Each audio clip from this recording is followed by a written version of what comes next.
وقال الله تعالى في موضع آخر: ويل لكل همزة لمزة الذي جمع مالا وعدده إلى آخر السورة. قال النبي صلى الله عليه وسلم: إن الجنة تشتاق إلى 5 نفر: تالي القرآن، وحافظ اللسان، ومطعم الجيعان، إلى آخر الحديث. قال النبي صلى الله عليه وسلم: من قرأ القرآن فاستدبره فأحل حلاله وحرم حرامه أدخله الله الجنة وشفعه في 10 من أهل بيته كلهم قد وجبت لهم النار، أو كما قال عليه الصلاة والسلام. وفي شان حبيبه آمرا ومخبرا: إن الله وملائكته يصلون على النبي يا أيها الذين آمنوا صلوا عليه وسلموا تسليما. اللهم صل على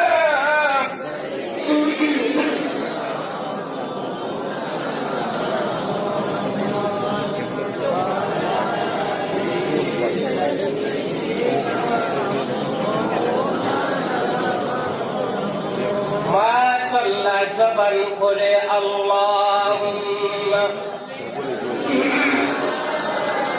سيدنا مولانا محمد وعلى آله سيدنا.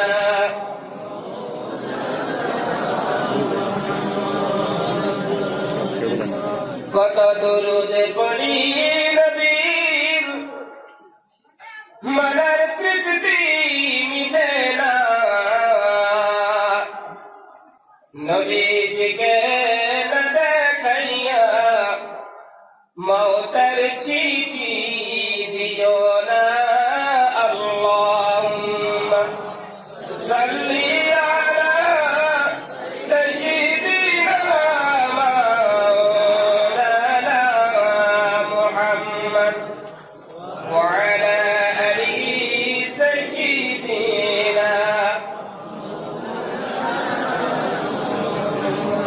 মাশাআল্লাহ, এত মানুষ সবাই যদি উজাড় মনে করে অন্তর থেকে পড়ে আওয়াজটা আর একটু সুন্দর হবে।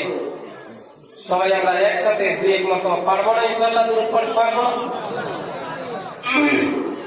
যেইবার পড়ে নেই জোরে জোরে আল্লাহুম্মা সাল্লি আলা সাইয়্যিদিনা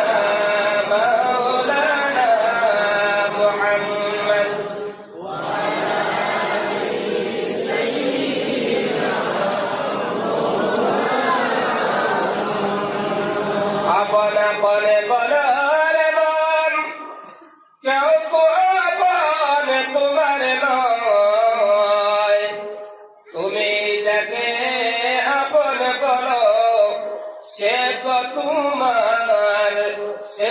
তোমার কারণ।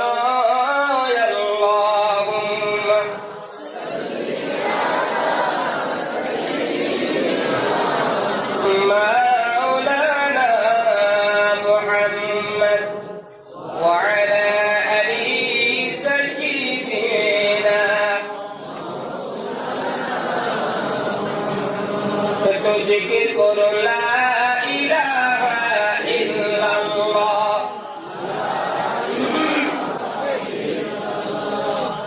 লা ইলাহা ইল্লাল্লাহ। আর জোরে লা ইলাহা ইল্লাল্লাহ, মাশাআল্লাহ লা ইলাহা ইল্লাল্লাহ।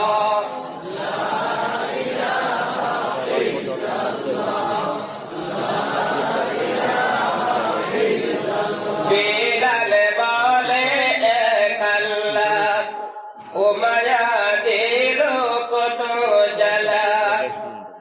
আমার আল্লাহ বলে ও জিবরাইল, খুলে দাও জান্নাতের তালা। লা ইলাহা ইল্লাল্লাহ, লা ইলাহা ইল্লাল্লাহ।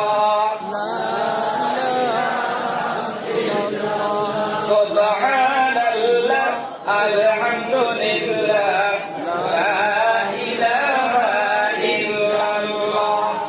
সুবহানাল্লাহ, আলহামদুলিল্লাহ, লা ইলাহা ইল্লাল্লাহ, লা ইলাহা ইল্লাল্লাহ, মুহাম্মাদুর রাসূলুল্লাহ সাল্লাল্লাহু আলাইহি ওয়াসাল্লাম।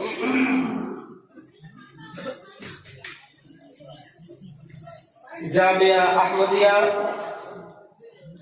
মাদ্রাসার 13তম বাৎসরিক জলসার সুনামধন্য সম্মানিত সভাপতি সাহেব আছেন না, চলে গেছে?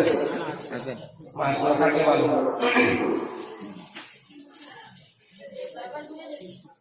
এই জলসাতে আমন্ত্রিত দূর দূরান্ত থেকে আগত হযরতে উলামায়ে কেরাম,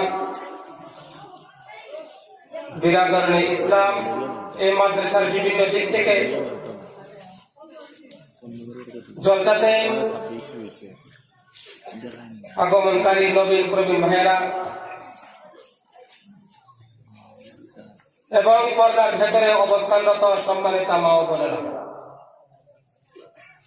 তাহাজ্জুদের টাইম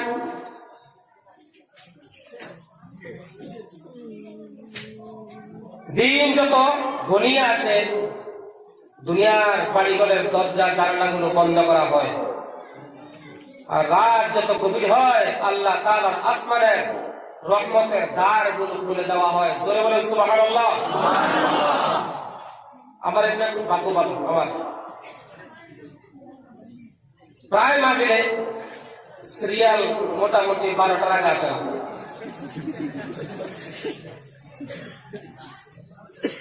যে কোনো 1 নম্বর জিনিস বা 2 নম্বর জিনিস আগে থাকে না। কোন কোন সময় কোন দিনের স্বার্থে একটু পিছনে যেতে হয়। এটা কারো করে স্বার্থ নয়, একমাত্র দিনের স্বার্থ, মাদ্রাসার স্বার্থ, ঠিক কিনা? মাদ্রাসা। তবে বর্তমানে যে টাইমটা আছে, এটা একটা খুব মূল্যবান টাইম। পৃথিবীতে যতজন ওলি আল্লাহর দরবারে ওলি হয়েছেন, একজন ওলিও দিনের আমল দিয়ে ওলি হয় নাই, রাত্রের আমল দিয়ে, রাত্রের কাঁদনা চোখের পানি দিয়ে আল্লাহর দরবারে কেঁদে কেঁদে ওলি হয়েছেন। যেই সময় ওলি হয়েছেন সেই সময়টাই হলো এই টাইম, তার মানে তাহাজ্জুদের টাইম। যারা এখানে বসে আছেন, বিরাট বড় ভাগ্যের ব্যাপার। ইনশাল্লাহ থাকবো সবাই, ইনশাআল্লাহ। মাশাআল্লাহ। ইনশাল্লাহ বললে ইনশাল্লাহ মাস্টার মধ্যে একটু আবার ফাঁক আছে। হুজুর ওয়াদা তো করি নাই, ইনশাল্লাহ বলেছি। ইনশাল্লাহ মানে আল্লাহ তৌফিক দিলে চলে যাবে। এই যে এই টাইমের মধ্যে হলো আমাদের দেশে হলো কুরাইল্লা ওয়াজ। কুরাইল্লা ওয়াজ বুঝেন? আগা করার মিল নাই। ওইটা বললে কুরাইল্লা ওয়াজ। আর কুরাইল্লা ওয়াজ না করলে বক্তাকে ধরে রাখা যাবে না। পাবলিক আলোচনা শুরু করার আগে আরেকটা কথা বলি, অনেক শ্রোতা কাল কিয়ামতের ময়দানে জাহান্নামে যাবে, অনেক বক্তা কাল কিয়ামতের ময়দানে জাহান্নামে যাবে। কারণ কি? বক্তা যাবে ওয়াজ করার কারণে, আর শ্রোতা যাবে ওয়াজ শোনার কারণে। কারণটা কি? কারণটা হলো অনেক শ্রোতা মনে মনে ভাবে যে কি বক্তার কণ্ঠটা কেমন, যদি কণ্ঠটা ভালো হয় বসবো আর নয়তো চলে যাব। এমন যদি কোন ভাইয়ের নিয়ম থাকে, অনুরোধ নিয়মটাকে চেঞ্জ করে পরিবর্তন করে ফেলেন। আল্লাহ এবং আল্লাহ রাসূলের খুশিতে এখানে আপনারা বসেন হাদিস কোরআন শোনার জন্য। এই ধরনের যদি কারো নিয়ম থাকে, নিয়মকে পরিবর্তন করেন। আর যদি বক্তার মনে এমন থাকে আমি বয়ান করে উজাড় করে দিব, পাগল করে দিব, তাহলে সেই বক্তা কাল কিয়ামতের ময়দানে জাহান্নামে যাবে এবং নিজ হাতে আগুনের কেচি দিয়ে নিজের জিহ্বাকে কাটবে। এর জন্য ভাই নিয়ত সহি করি, আখলিস দীনাকা ইয়াকফিকাল আমালুল কলিল, তোমার ঈমানকে খাঁটি করো, অল্প আমলেই নাজাতের জন্য যথেষ্ট হইবে। ইনশাআল্লাহ খুব চেষ্টা করব হাদিস এবং কোরআন থেকে সুন্দর সুন্দর আলোচনা করতে। আচ্ছা ভাই আমি প্রশ্ন করি, সবচেয়ে বড় ওয়াইজ এবং বক্তা কে বলেন তো? আল্লাহ। কে? আল্লাহ। কে? 2 নম্বর আল্লাহর নবী, আল্লাহর হাবিব। আল্লাহর ওয়াজগুলো কোরআনের শুরু থেকে শেষ পর্যন্ত কত সুন্দরভাবে আছে। কোরআনের যে নসিহত, এই নসিহতের চেয়ে মূল্যবান নসিহত আর পৃথিবীতে হতে পারে না। এই কোরআন থেকে ইনশাআল্লাহ নসিহত করা হবে। সহিহ যদি কোরআন থেকে নসিহত করা হয়, জীবন পরিবর্তন হবেই হবে, অবশ্যই হবে। ভাইরা আমার, আলোচনা শুরু করার আগে আমি আমার পর্দানসীন মা বোনদেরকে বলবো, আপনারা বাড়ি করে চুপচাপ বসুন, সময়টা নষ্ট না করে আলিম উলামার আলোচনা শুনুন, ফায়দা হবে। আর যে সমস্ত ভাইরা বাড়িঘর থেকে এই মাদ্রাসার মাহফিলে আসছেন, বাড়িতে বলে আসছেন যে আজকে অমুক মাদ্রাসার মাহফিলে যাচ্ছি, মাহফিলে আসার পরে যদি দোকানপাটে ঘোরাফেরা করেন, তাহলে আসার সময় যে কথাটা বলে আসলেন আর আসার পরে যে কাজটা করলেন, আপনার তো কথা বলা আর আমলের সমান হয় নাই, ব্যতিক্রম হয়ে গিয়েছে। এই জন্য আমি বলবো, যারা এদিক সেদিক ছুটাছুটি করেছেন, ঘোরাফেরা করেছেন, মেহরবানি করে ফিঙ্গার রেডি করে আসুন, হক আদায় করে যান। নয়তো এই যে সময়টা নষ্ট করছেন, কাল কিয়ামতের ময়দানে আল্লাহর সামনে দাঁড়াতে হবে, জবাব দিতে হবে। যাক ভাইরা আমার, কিয়ামতের ময়দানে, আচ্ছা ভাই আমরা কি মরবো না? আমরা মরবো না? এখানে এত মানুষ আছি, কে মরবো না? একটু হাতটা উঁচু করে দেখান তো যে আমি মরবো না। একজন নাই? সবাই মারা যাবো? মাশাআল্লাহ। আপনারা বলবেন হুজুর আমরা পরে যাবো, আর আপনার মাশাআল্লাহ বলেন। এক বিষয় নাকি তার মুরুখকে বলে দিছে, মুরুখের মূর্খ আর কি, বিষয় মূর্খ বলে দিছে, তোমার কাছে যে আসে, যে কোনো কমপ্লেন করে, তুমি বুঝো আর না বুঝো মাশাআল্লাহ বলে দিও। এক লোক আছে বলতেছে, হুজুর আমি রাত্রে স্বপ্ন দেখেছি আমার চুলদারি সাদা হয়ে গেছে। মুরিদ বলে মাশাআল্লাহ ভালো দেখছি। আরেকজন এসে বলছে, হুজুর আমি কালকে রাত্রে স্বপ্ন দেখছি আমার দাঁত নড়ে। মুরিদ কে বলে মাশাআল্লাহ খুব ভালো দেখছি। অ্যাকচুয়ালি মুরিদ ছিল মূর্খ। বন্ধুরা আমার, স্বপ্নের তাবিরের মধ্যে লেখা হয়, যদি কোন মানুষ খাদের মধ্যে দেখে চুল দাঁড়িয়ে সাদা হয়ে গিয়েছে, তাহলে ধরে নিতে হবে তার মোটামুটি কবরের ঠিকানা একেবারে কাছে চলে আসছে। আর সে বলে মাশাআল্লাহ, তারপরে মূর্খ মূর্খ। কেউ যদি খাদের মধ্যে দেখে দাঁত নড়ে, তাহলে ধরে নিতে হবে বয়স অনেকটা কমে গিয়েছে, মোটামুটি কবরের কাছে। আর এই দিক দিয়ে মুরিদ বলে মাশাআল্লাহ ভালো দেখেছো, তার মুখ গড়িয়েছে আর সে মাশাআল্লাহ বলে, তার মানে বুঝে না। তো জবাব ভাই আমার এই আলোচনা শুরু করার আগে যে তোমরা মারা যাবো, মৌতের পরে হাসরের ময়দানে অবস্থাটা কি হবে ছোট্ট একটা উদাহরণ দেই। কিয়ামতের ময়দানে আল্লাহ তাআলা দুইটা বান্দাকে ডাক দিবে, ডাক দিয়ে বলবে, বান্দারে তোমরা দুইজন জাহান্নামী, জাহান্নামে চলে যাও। ইনতালিকু বিআদাইন ইলান নার, তোমরা দুইজন জাহান্নামী, জাহান্নামে চলে যাও। দুইজন থেকে একজন কি করবে জানেন? সোজাসুজি দৌড় দিবে জাহান্নামের দিকে। আল্লাহ দেখবে, দেখে বলবে ব্যাপার কি?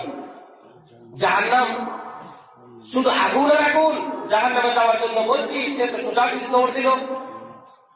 মনে হয় বান্দাটা একটু সোজা সরল, জাহান্নামের ব্যাপারে তেমন বুঝে না, এই জন্য দৌড় দিছে। আল্লাহ আমার সাথে ডাক দেবে, ডাক দিয়ে বলবে, কি বান্দা জাহান্নাম কি নানার বাড়ি পেয়েছো? নানার বাড়ি গেলে যেমন নানি কলা দেন, কলা নাতি কলা খাও, নাতি বলে ছিলানো আছে, এটা কি নানার বাড়ি কলা পেয়েছো? জানো কি জাহান্নামে? তখন বান্দাটা আল্লাহকে বলবে, মাবুদ তুমি বলেছ আর জাহান্নামে যাওয়ার জন্য আল্লাহ দুনিয়াতে গেছিলাম, তোমার হুকুম বিধান ভালো মতে আদায় করতে পারি নাই। আল্লাহ গো, আর তুমি হুকুম দিয়েছো জাহান্নামে যাওয়ার জন্য, মনে মনে ভাবছিলাম তোমার হুকুম পাওয়ার সঙ্গে সঙ্গে দৌড় দিয়ে গিয়ে জাহান্নামে পড়ে দেখাইবো আল্লাহ আজকে তোমার হুকুম মানলাম। চিল্লায় বলে সুবহানাল্লাহ। আল্লাহ খুশি হয়ে যাবে। আর একজন বান্দাকে জাহান্নামে যাওয়ার জন্য আল্লাহ তাআলা হুকুম দেবে, বান্দারে আজকে তুমি জাহান্নামে চলে যাও। ইনতালিকু বিআদাইন ইলান নার। ওই মানুষটা জাহান্নামের দিকে যাবে, আবার ফিরে ফিরে আল্লাহর দিকে তাকাইবে। আল্লাহ তামাশা দেখবে, তামাশা দেখে বান্দাকে ডাক দিয়া বলবে, কিরে বান্দা তুমি জাহান্নামে যাও, আবার দেখি তুমি আমি আল্লাহর দিকে বারবার ফিরে ফিরে তাকাও, তার কারণ কি? কথাগুলো বোঝা যায়? আল্লাহ বলবে, ব্যাপার কি? তুমি যাচ্ছ জাহান্নামে, আবার ফিরে ফিরে তাকাচ্ছ। তখন সেটা উত্তর দিবে,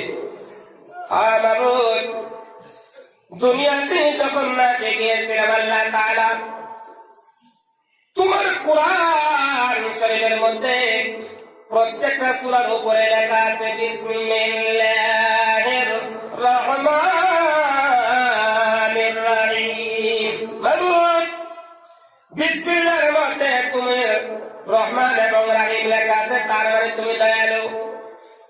তুমি হুকুম দিয়েছো জাহান্নামে যাচ্ছি, আবার বারবার তোমার দিকে তাকাচ্ছি, এই জন্য মাবুদ তুমি জানে দয়াল, তুমি জানে রহমান রহিম, তোমার দয়ার জন্য বারবার তোমার দিকে ফিরে ফিরে তাকাচ্ছি।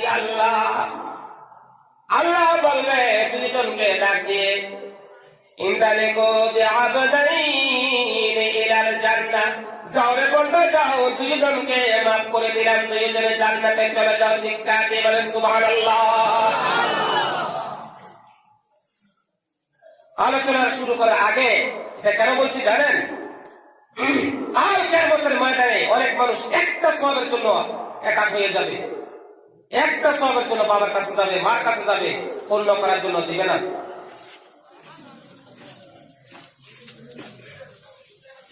আবার দুই বান্দাকে হুকুম দিবে জাহান্নামে যাও। দুইজন থেকে একটা লোক আল্লাহর কাছে ডাক দিয়ে বলবে, মাবুদ আমি কেন জাহান্নামে যাব? আল্লাহ বলবে তোমার সওয়াবের শর্ত রয়েছে। বলে কয়টা সওয়াব? একটা সওয়াব একটা সবের জন্য জাহান্নামে যাবো? হ্যাঁ যাবো। বলে আয় আল্লাহ তাআলা, মাহবুবা এই কিয়ামতের ময়দানে আমার বউ আত্মীয় স্বজন আছে, আল্লাহ তুমি যদি হুকুম দাও আমি আমার আত্মীয় স্বজন থেকে গিয়ে একটা সওয়াব সংগ্রহ করে আমার সওয়াব পূর্ণ করে আমি জান্নাতি হইতাম চাই।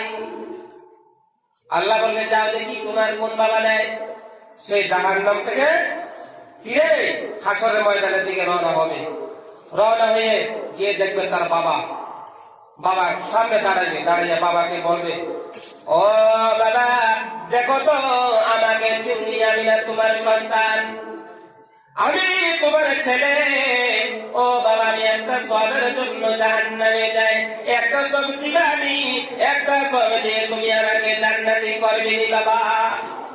বাবা জবাব দিতে দেখেন কি জবাব দেয়, সৎ বাবা নয়, আপন বাবা জবাব দিবে, কে তুমি আজকে কিয়ামতের ময়দানে আমাকে বাবা বলে দাবি করেছ? আমি দুনিয়ায় গেছি কিনা সেই কথা মনে পড়ে না, আর আমার ছেলে কিনা তুমি আমার সেই কথা মনে পড়ে না। আর তুমি যে একটা সওয়াবের জন্য আটকে গেছো, আমার তো সওয়াবের শর্ট সম্ভব নয়। বাবা থেকে জবাব পেয়ে ওই ছেলেটা তার মা দুঃখিনীকে তালাশ করবে। মা দুঃখিনীকে তালাশ করতে করতে হঠাৎ করে দেখবে তার মা পাগলের মতো দৌড়ায়, সঙ্গুলো ছাড়া পাগলের মতো দৌড়াবে, সামনে গিয়ে দাঁড়াবে, মা মা গো মা এই কথা জানি, বাবা সন্তানকে ভুলে যায় কিন্তু মা এত তাড়াতাড়ি ভুলে না। ও মা আমি না 10 মাস 10 দিন তোমার পেটে ছিলাম গো মা, আমাকে কোলে নিয়েছো, দুধ পান করেছো মা, আজকে আমি একটা সওয়াবের জন্য জাহান্নামী হয়ে গেলাম, একটা সওয়াব দিবানি মা, জাহান্নাম থেকে বাঁচাবে। মা বলবে কে তুমি আমাকে মা বলে দাবি করেছো?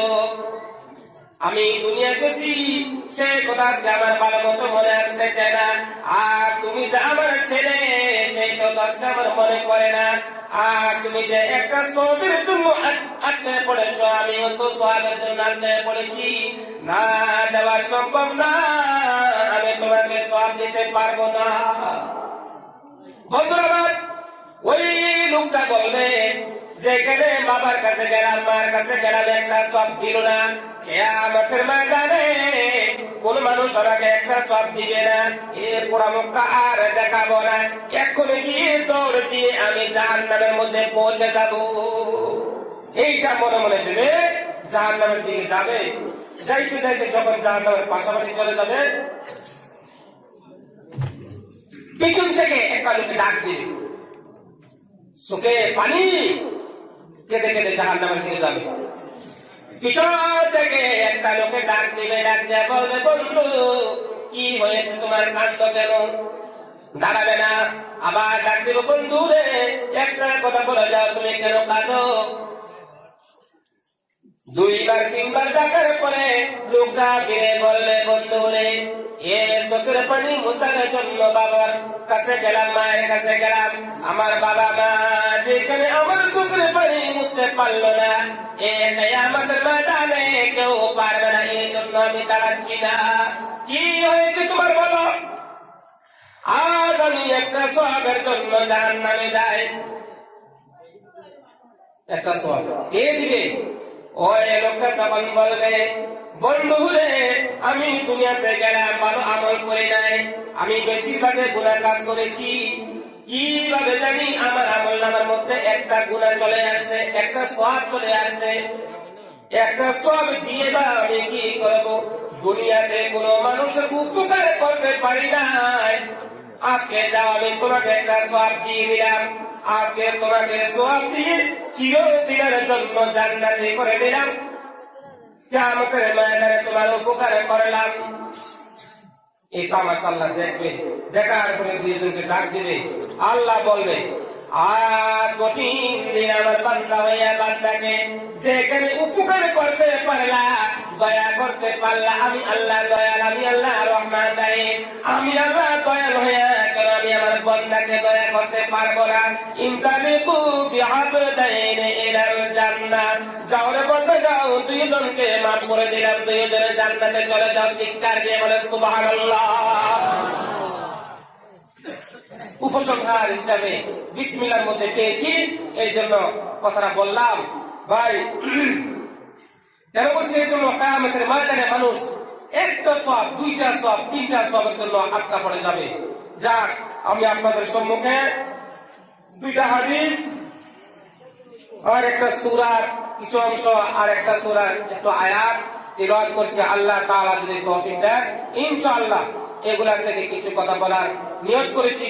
আপনারা যদি দোয়া করেন, আল্লাহ যদি তৌফিক দেয়, ইনশাআল্লাহ বলার চেষ্টা করব। দোয়া করবেন ইনশাআল্লাহ। মাশাআল্লাহ। আমি আপনাদের সম্মুখে আল্লাহর হাবিবের অগণিত বেগণিত হাদিস থেকে দুইটা হাদিস তেলাওয়াত করছি। এই যে একটা মাদ্রাসা, এটা কি মাদ্রাসা? কওমি মাদ্রাসা, বেসরকারি মাদ্রাসা। মাদ্রাসা কেন? মাদ্রাসার উদ্দেশ্য কি এবং মাদ্রাসার বৈশিষ্ট্য কি? মাদ্রাসা কেন? তার উত্তর হলো, বনি আদমকে মানুষের মতো মানুষ বানানোর জন্য হলো মাদ্রাসা। উদ্দেশ্য কি? উদ্দেশ্য হলো ইলমে নবুয়ত হাসিল করার পরে আল্লাহর দ্বীনের উপর চলা। এই মাদ্রাসা যতদিন থাকবে, দিন ততদিন চলবে। এই সমস্ত মাদ্রাসাগুলো যেদিন মিশে যাবে, সেই দিন থেকে দিনও মিটে যাবে। আমরা মানুষেরা জানোয়ারের মতো হয়ে যাব, অমানুষ হয়ে যাব। এই জন্য আমি এমন দুইটি হাদিস পড়েছি, এই মাদ্রাসাগুলোর সঙ্গে অঙ্গে অঙ্গে যদি জড়িত থাকি, সৎ বুদ্ধি দিয়ে, টাকা দিয়ে, পয়সা দিয়ে যদি সম্পর্ক রাখি, তাহলে আমার আপনার লাভ কি হবে? সেই দিকে তাকাইয়া আমি দুইটা হাদিস তেলাওয়াত করছি। আল্লাহ নবী ইরশাদ করেন, কাল কিয়ামতের ময়দানে এক একটা মাওলানা, এক একটা হাফিজের এত বেশি মূল্য হবে, এত বেশি দাম হবে। কাল কিয়ামতের ময়দানে আল্লাহ তাআলা এক একটা আলিমকে, হক্কানি আলিমকে, হক্কানি হাফিজকে কতটুকু অথরিটি দিবে যে এক একটা মাওলানা, এক একটা হাফিজ কম পক্ষে তার খানদান থেকে 10টা লোককে নিয়ে জান্নাতের মধ্যে চলে যাবে। একটু চিৎকার দিয়ে বলেন সুবহানাল্লাহ, সুবহানাল্লাহ। তারপর আল্লাহ নবী নিজে বলতেছেন, মান ক্বারাআল কুরআন ফাসতাদারাহু ফাআহাল্লা হালালাহু ওয়া হারামা হারামাহু আদখালাহুল্লাহুল জান্নাহ ওয়া শাফাআহু ফি 'ashratin মিন আহলি বাইতি কুল্লুহুম ক্বাদ ওয়াজাবাত লাহুম নার। হাদিস শরীফে আল্লাহর নবী বলে, এক একটা মাওলানা, এক একটা হাফিজ সাহেব কাল কিয়ামতের ময়দানে নিজের বংশ থেকে, নিজের খানদান থেকে বিনা হিসাবে 10টা লোককে নিয়ে জান্নাতের মধ্যে ঢুকে পড়বে। ওই রকম 10টা লোক, যেরকম 10টা লোকের উপরে নাকি জাহান্নামের আগুন ওয়াজিব হয়েছে।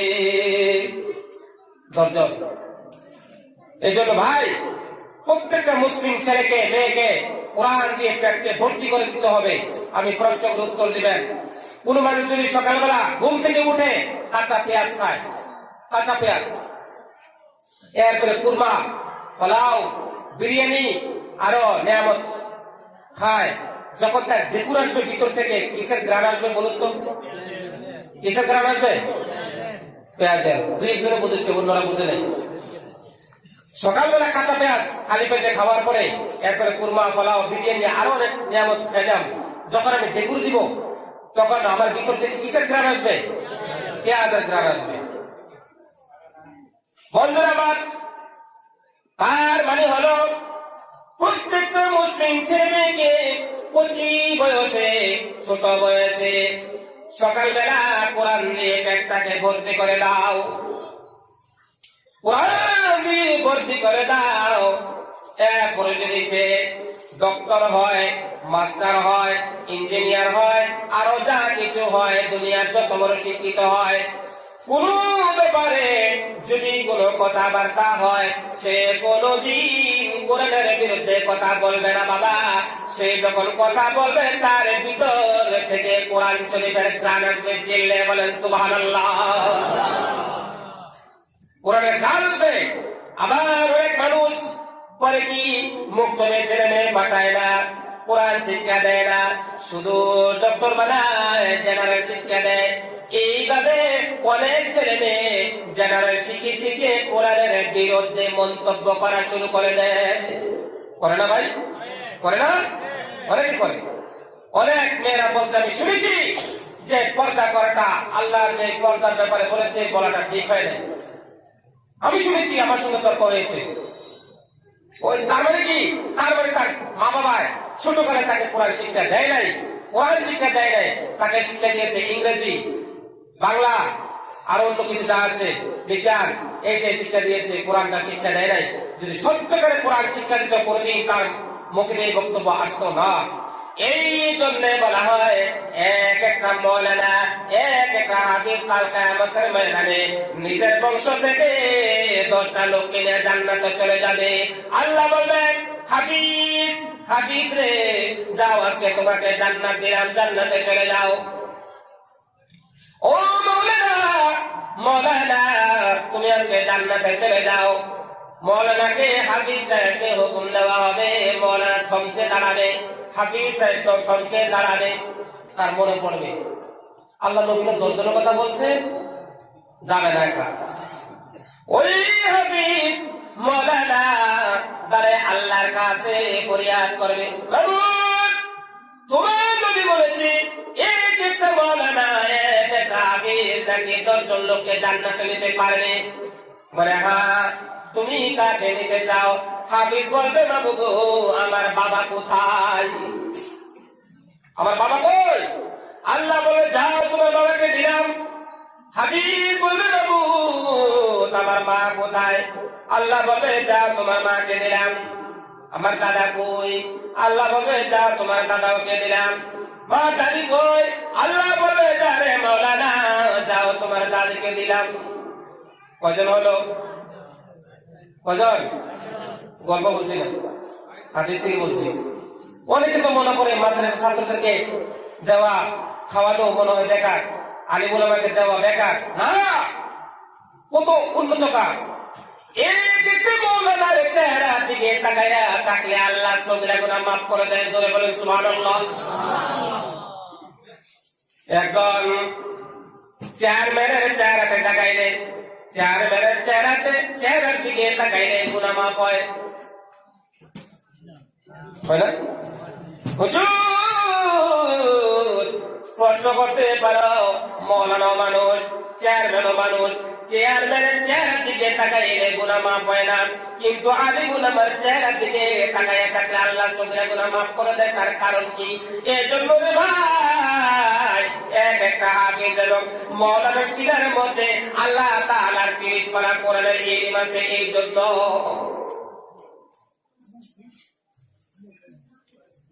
বন্ধুরা আমার, ওই হাফিজ সাহেব কাল কিয়ামতের ময়দানে দাঁড়াইয়া দাঁড়াইয়া সিরিয়ালে বলতে থাকবে, আল্লাহ গো 4 জন পেয়েছি, আমার নানা নানা আমার নানি কই?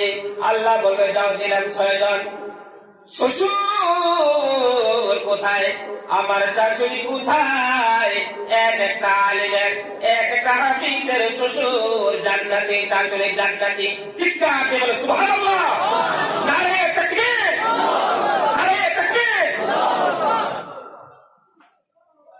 কিয়ামতের ময়দানে অবস্থা দেখার পরে মানুষ আফসোস করবে আর বলবে, হায় রে, যদি জানতাম দুনিয়াতে থাকতে ভিক্ষা করে হলেও একটা ছেলেকে হাফিজ বানাতাম, একটা ছেলেকে মৌলানা বানাতাম। সেদিন আফসোস করবে অনেক লোকে, কিন্তু কাজে আসবে না।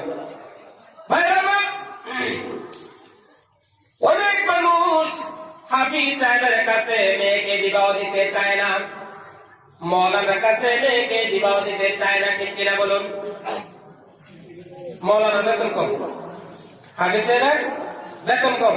সারা পৃথিবীতে আপনি খুঁজান, সবচেয়ে বেতন কম হলো আলিম উলামা, 3000, 4,000, 5,000, একবারে সরস যদি বেতন 7, 8, এমন না ভাই? সবচেয়ে বেতন কম কার পৃথিবীতে? ওলামা কেরামের। অ্যাকচুয়ালি আলিম ওলামাকে বেতন দেওয়া গুনাহ। অনেক মানুষ আছে ইমাম সাহেবের পেছনে নামাজ পড়ে 1 বছর বেতন দেয় না। আমি কার পিছনে নামাজ পড়লাম? ফ্রি নামাজ তো হবে আমার, বেতনটা দেয় না।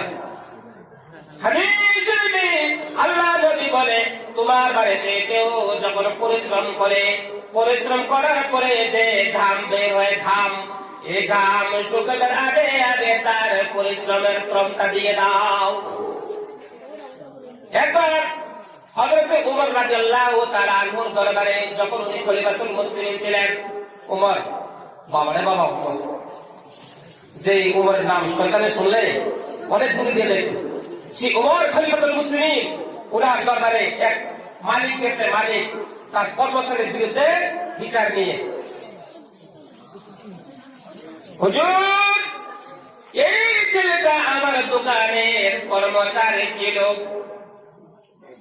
হঠাৎ করে কয়েকদিন আগে আমার দোকানের ক্যাশ বাক্স থেকে টাকা চুরি করে পালিয়ে চলে গেল। বহু কষ্ট করে ধরে আমি আপনার দরবারে নিয়ে আসছি। হুজুর গো, ইসলামের নিয়মে, কোরআনের নিয়মে চুরি করলে হাত কেটে দেওয়া হলো বিধান। নবী উমর গো, আপনার দরবারে নিয়ে আসছি, তার হাতটা কেটে দেন। ওই ছেলে ভয়ে কাঁদছে, এক করে তার হাত কেটে দেওয়া হবে। উমর বলে, ছেলে তুমি কেটে কোনো লাভ নাই, আসল ঘটনা কি বলো? ওই ছেলেটা বলে, হুজুর, আমি ওনার দোকানের কর্মচারী, আছে 5 মাস পর্যন্ত আমি চাকরি করি। আমার বাড়িতে বিবি অসুস্থ, আমার ছেলে ভালো মতো খাবার পায় না। আমি ওনার কাছে বেতন চাই, উনি আমাকে বেতন দেয় না, আমি যাইতে পারি না। পরিশেষে আমি অপারগ হইয়া নৈরাশ হইয়া উনার ক্যাশ বাক্স থেকে গনে গনে আমি 2 মাসের বেতন নিয়ে যাই। তখন হযরত ওমরে বলল, ও মালিক, তুমি যে তোমার কর্মচারীর বিরুদ্ধে বিচার নিয়ে আসছো, তোমার কর্মচারী যে রিপোর্ট দিয়েছে, রিপোর্টটা সত্য কিনা? বলে, হ্যাঁ হুজুর, সত্য। এবার ওমর বলে, মালিক রে, খবরদার রে মালিক, আজকে প্রথমবার ছেড়ে দিলাম, এভাবে যদি ভবিষ্যতে কোনদিন কর্মচারীর বেতন বাকি রেখে যদি বিচার নিয়ে আসো, কর্মচারীর হাতে কাটা হবে না, তুমি মালিকের হাত কাটা হবে। কারণ 5 মাস পর্যন্ত তুমি তাকে চাকরি করাইয়া তার বেতনটা কেন দিলা না? তুমি একটা মালিক হইয়া তুমি কর্মচারীর উপরে জুলুম করেছ। তার নাম ইসলাম, তুমি জুলুম করেছো, এটা চলবে না, এই জুলুম। এই জন্য বন্ধু আমার, আল্লাহ নবী বলতেছে, আলিমের শ্বশুর জান্নাতি। অনেক লোক আছে মেয়েকে দেখলে আলিমের কাছে মেয়ে বিবাহ দিতে চায় না, কিন্তু সে তো জানে না আলিমের শ্বশুর হলে জান্নাতি। বন্ধুরা আমার, 8 জন সিরিয়াল হয়ে গেল। 9 নম্বরে হলো ওই মেয়েগুলো, যে মেয়েগুলোর স্বামী নাকি মৌলানা হাফিজ, অর্থাৎ হাফিজ এবং আলিমের স্ত্রী জান্নাতি, 9 নম্বরের জান্নাতি। অনেক সময় দেখবেন অনেক মেয়েদেরকে যদি কোনো হাফিজ অথবা আলিমের চায় বিবাহ করার জন্য, মেয়ে দেখতে গেছে, দেখার পরে দেখাটি হয়ে গেল, এরপরে মৌলানা সাহেব চলে আসলো, তার ভাবি জিজ্ঞেস করেন অনেককে, কি দেখে গেল, তো পছন্দ হয়েছে? না না না, বাবারে বাবা, লম্বা লম্বা দাড়ি, আমি না, আমি বিবাহ বসবো না, হয়েছে লম্বা দাড়ি। আর মৌলানা সাহেবের ঘরে গেলে সে পর্দা করতে হবে, আদব কায়দায় চলতে হবে। এই আদব কায়দায় পর্দায় তাকে যে জান্নাতে পৌঁছে দিবে, সেই নিয়ে তো তার বাবা শিক্ষাটা দিল না। আফসোস, এখানে ছোট্ট একটা ওয়াজ শুনে যান। ডক্টর শহীদুল্লাহ একজন জেনারেল শিক্ষিত মানুষ, 5-6টা ভাষার পণ্ডিত, উনার মুখে এত লম্বা লম্বা দাড়ি। উনি যে ব্যক্তি বিবাহ করলেন সবচেয়ে কম শিক্ষিত হল বিএ পাস, তার মানে উনার স্ত্রী বিএ পাস। বিয়ে করে বাড়িতে নিয়ে আসলেন, বাসর হবে, বাসর করে বিবিকে দেখতে আছে ডক্টর শহীদুল্লাহ বুকে লম্বা লম্বা দাড়ি, চোখ বড় করে দিচ্ছে। ব্যাপার কি এগুলা? কি দাড়ি এগুলা কি? ডক্টর শহীদুল্লাহ বুঝতে পারছে উনি তো বর্তমানটি দিনদারি, মানে দিনদারি নাই, দিন নাই তার ভিতর। যাক, এখন শোয়ার পালা। স্ত্রী শুইতে রাজি না, না আমি এটা জবাব চাই। এগুলা কি? যতদিন জবাব না পাই ততদিন কোনো কথা নেই। ডক্টর শহীদুল্লাহ চিন্তায় পড়ে গেল, কি করি? 3 দিন টাইম দিয়েছে, 1 2 3 গন্তে আছে বিবি, কবে 3 দিন যাবে তার উত্তর পাবে। 3 দিন যখন চলে গেল, ডক্টর শহীদুল্লাহ স্ত্রী গিয়ে ডক্টর শহীদুল্লাহকে বলে, কি ডক্টর সাহেব জবাব তো পেলাম না, চলে যাবো না কি বাবার বাড়িতে? এবার ডক্টর শহীদুল্লাহ জবাব দিচ্ছে, ও যুবক ভাইয়েরা, ও ইমানওয়ালা ভাইয়েরা, শুনে যাও, একজন জেনারেল শিক্ষিত কি জবাব দেয়।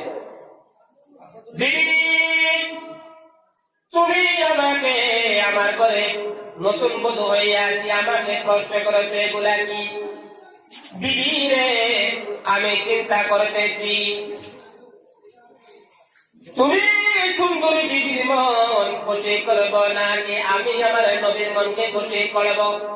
যদি আমার নবীর মনকে খুশি করতে যাই তুমি সুন্দরী বিবিকে হারাবো, আর তুমি সুন্দরী বিবিকে যদি মনটা খুশি করতে চাই তাহলে আমি আল্লাহ নবীর কলেজা কাটতে হবে।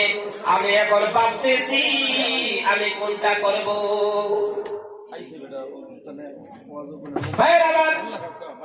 ডক্টর শহীদুল্লাহ কোনদিন একটা মেয়ের জন্য নবীর কলেজাকে কাটবে না, নবীর কলেজার মধ্যে আঘাত দিবে না। বিবি বুঝতে পারছে, চালাক ছিল তো, বিয়ে পাস মানুষ চালাক না, বুঝতে পারছে আমার মতো বিবি একটা 2টা বা 10টাকে তালাকে দিতে রাজি হয়ে যাবে।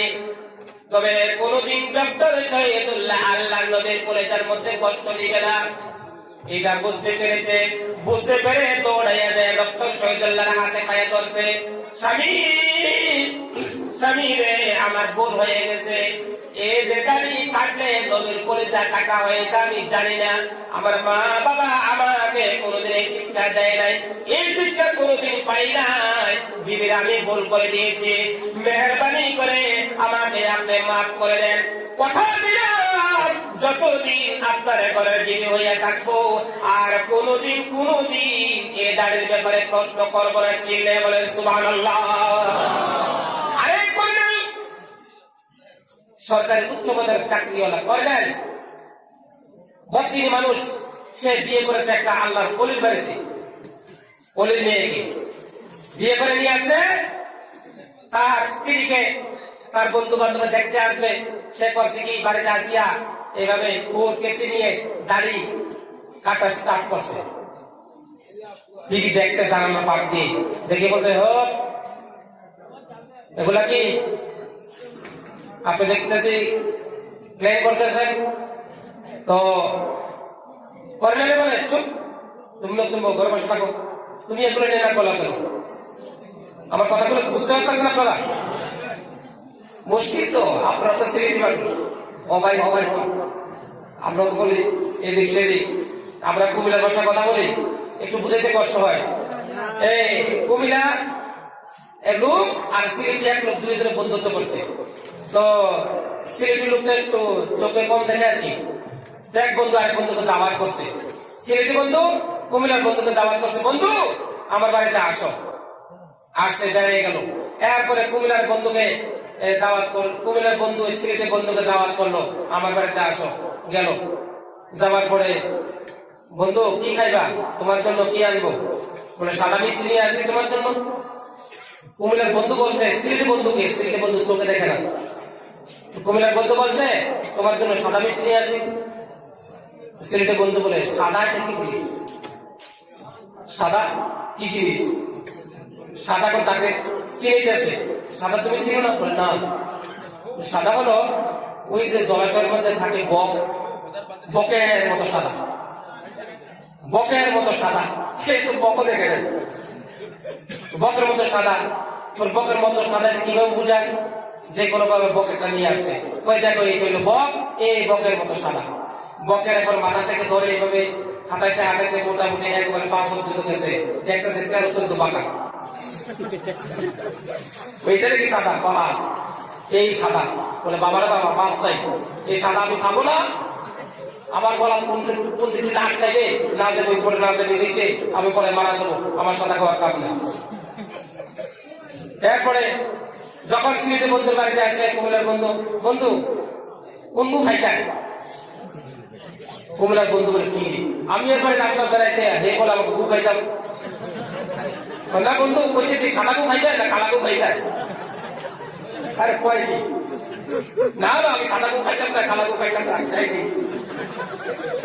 ঠিক আছে কি তো ভাষার ডাইভার্সিটি, এটা একটু পার্থক্য থাকে ভাই। অ্যাকচুয়ালি এক জায়গার লোক আরেক জায়গার মানুষকে বুঝে দেখতে অনেক কষ্ট হয়, কিন্তু যারা শুনে তারা একটু বুঝে নিতে হয়। আমার কথাগুলো কি বোঝা যায়? বোঝা থেকে ভালো, না বুঝতে আরো ভালো। বন্ধুরা ওই কর্নেল দাঁড়িয়ে একেবারে চপ্পান চপ্পান করে পরিষ্কার করে অপেক্ষা করেছে তার বন্ধুরা আসবে। বিবি করছে কি জানেন? পেছন দিক দিয়ে বেরিয়ে গেছে ঘরে গিয়ে একটা মেয়েকে ডাক দিয়েছে, আসো।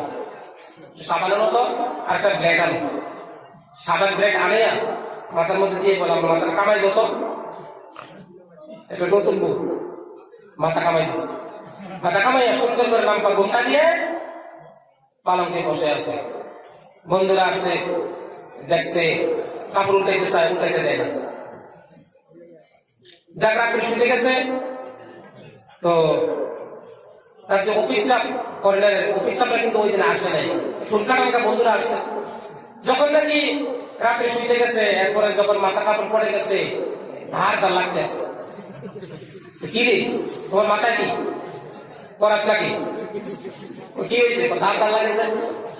লাইট তো লাইট দেখে লাইট দিচ্ছে, দেখে কাগজ দেখা যায়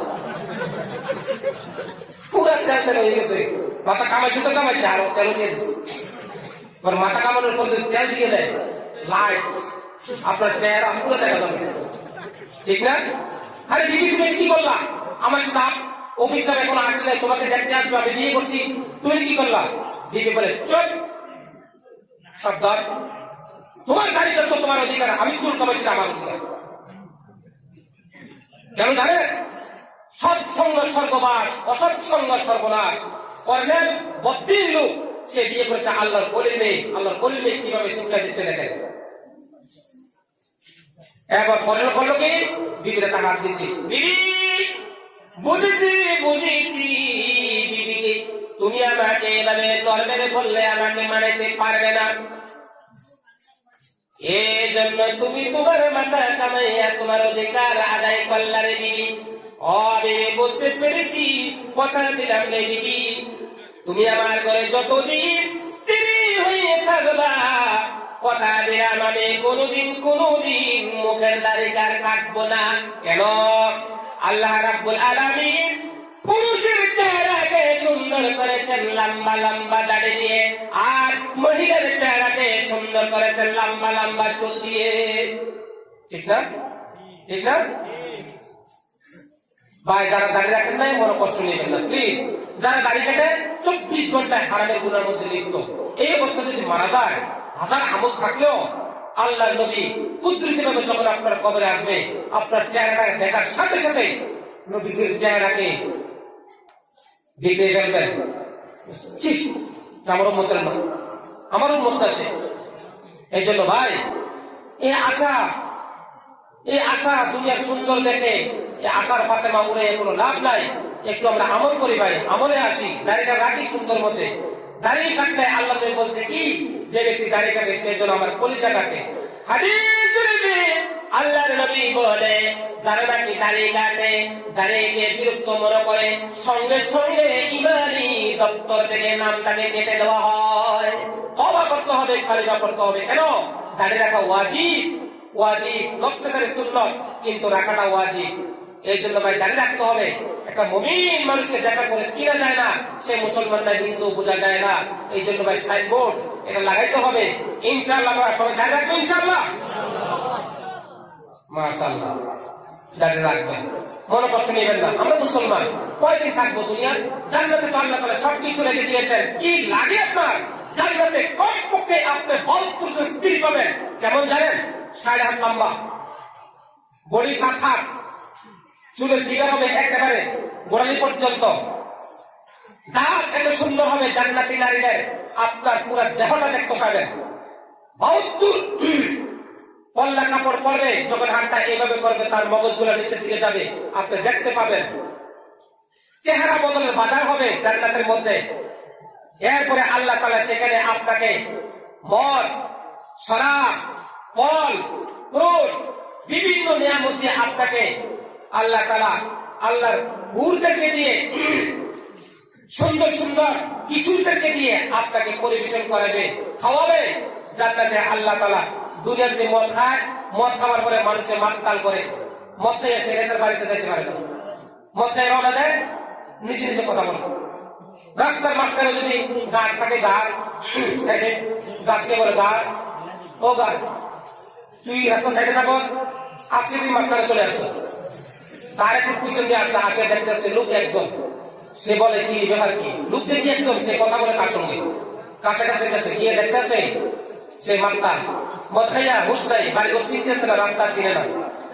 গাছকে, গাছ তুই কি রাস্তার সাইডে যাবি নাকি তোকে আমি নিয়ে যাবো? তো গাছকে যায়, গাছের কথা শুনে একবার মাথা দিয়ে ধাক্কা মারি, ধাক্কা 2-3টা মারার পরে মাথা 2-3 বেড়ে গেছে, রক্তাক্ত হয়ে গাছের নিচে পড়ে আছে। স্বামীকে তালাশ করে পায় না, বউ সকালবেলা তালাশ করতে গেছে, গিয়ে দেখতে গাছপালা পড়ে আছে রক্তাক্ত অবস্থায়। ভাইরা, দুনিয়ার সবগুলো পার করে মানুষে নেশাগ্রস্ত হয়ে যায়, মাথা ব্যথা করে, কয়দিন পরে দিনই হয়ে যায়, আর পরে মারা যায়। কিন্তু রে বাবা, আল্লাহ রাব্বুল আলামিন সূরা ওয়াকিয়ার মধ্যে কি সুন্দরভাবে ওয়াজ করে দিয়েছেন, লা ইউসাদ্দাউনা আনহা ওয়া লা ইউনজিফুন। জান্নাতের মধ্যে আল্লাহ তাআলা প্রত্যেকটা জান্নাতি ওয়ালাকে শরাব দিয়ে মেহমানদারি করবেন। যে শরাব খাওয়ার পরে আপনার ভিতরে যতটুকু যাবে অতটুকু আরাম হবে, কোনোদিন মাথা ব্যথা হবে না, কোনোদিন আপনাকে নেশায় ধরবে না।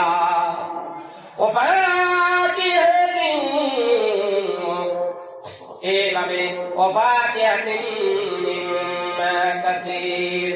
এইভাবে বলে বন্ধুরা আমার, আল্লাহ তাআলা হাজার হাজার রকমের ফল ফ্রুট দিয়ে আপনাকে জান্নাতের মধ্যে মেহমানদারি করবে। এইভাবে আল্লাহ তাআলা চৌকাওয়ালা, বড় বড় চৌকাওয়ালা, সুন্দরী সুন্দরী হুর দিয়ে আল্লাহ তাআলা আপনাকে খুশি করবে। আরে আল্লাহ তাআলা আপনাকে এত সুন্দর খাবার দিবে, আপনার মাথার উপর দিয়ে যদি কোনো পাখি উড়ে যায়, আপনি যেটা দেখবেন, দেখার পরে যেটা খাওয়ার ইচ্ছা হবে, একেবারে বাজি বুনা হইয়া আপনার সামনে চলে আসবে, আপনি খাবেন।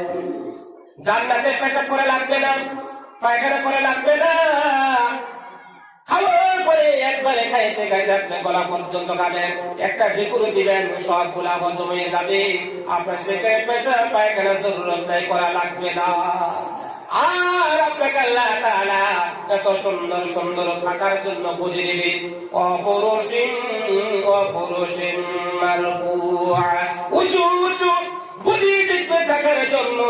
আপনার যখন শুইবেন একেবারে নিচের দিকে চলে আসবে, পাম পাম করবে, পাম কত আরামের গদি, যেটা নাকি আল্লাহ তাআলা কুদরতি হাতে জান্নাতি ওয়ালার জন্য বানিয়েছেন। বন্ধুরা আমার, ওই জান্নাতি নারীদের দাঁতের আলো যদি পৃথিবীর দিকে একবার পড়ে, সারা পৃথিবীটা একেবারে আলো আলো হয়ে যাবে। ও ভাই, দুনিয়ার অল্প কয়েকদিনের সুন্দরের পিছনে পরে যদি আপনি দিন থেকে দূরে চলে যান, শাস্তি তো আপনিই পাবেন। অনেক মানুষ আছে কি করে জানেন, রাস্তা দিয়ে বাইরে হয়, সুন্দর একটা মেয়ে দেখলে এইভাবে হা করে তাকিয়ে থাকে, চোখের পলকও ছাড়ে না। হ্যাঁ, পিছন দিয়ে আসে বলে, কি মাস্টার বাবু কি করছেন? মাটিটা সর। আর আমি দেখি, কি দেখেন আপনি? আমি দেখতে আছি।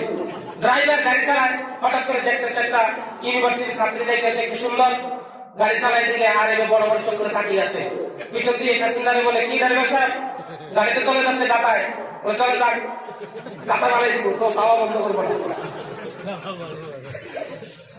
সাধারণ দুনিয়ার একটা নাপাক দিয়ে আল্লাহ তাআলা তৈরি করছেন।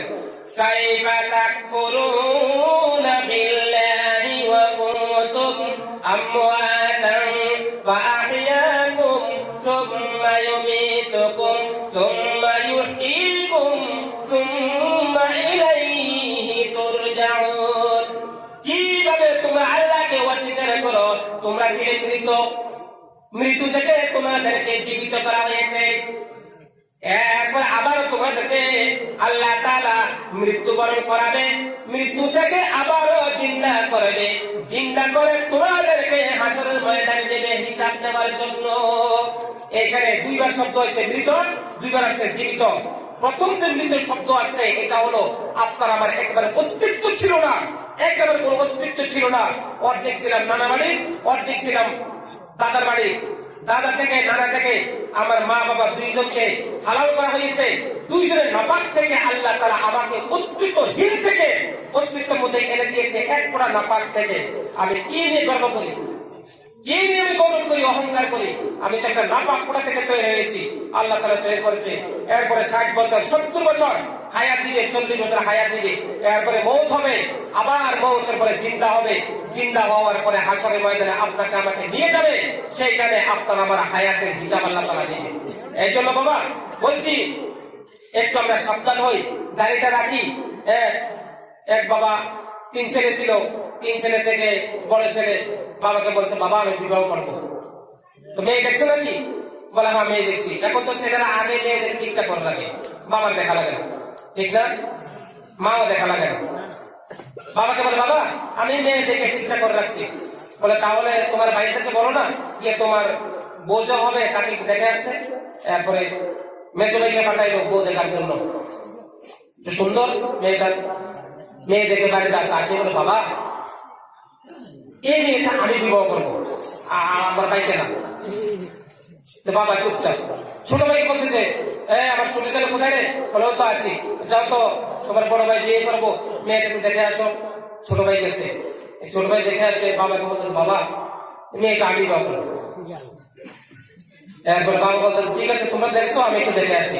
বাবা গেছে দেখতে, বাবা দেখতে গিয়ে বাড়িতে আসে, ছেলেদেরকে ডাকাইছে, ডাকাই বলে, ছেলেরা শোনো তোমাদের বয়স কম, তোমরা আরো হায়াত পাইবা, আরো বিবাহ করতে পারবা, 3টা 4টা করে, আমি বুড়া মানুষ পরে যাবো, এটা আমি বিয়ে করবো,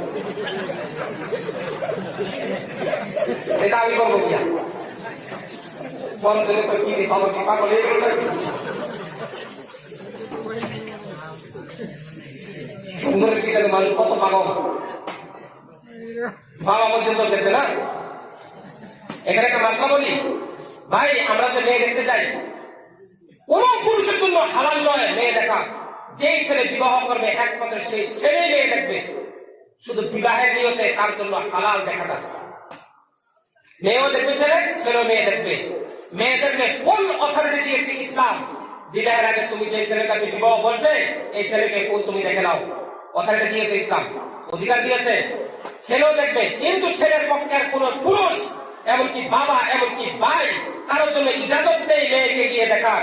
কারণ এই ছেলের সঙ্গে মেয়ের বিবাহ হইতে পারে, নাও হইতে পারে। মাসলা বুঝাইছে?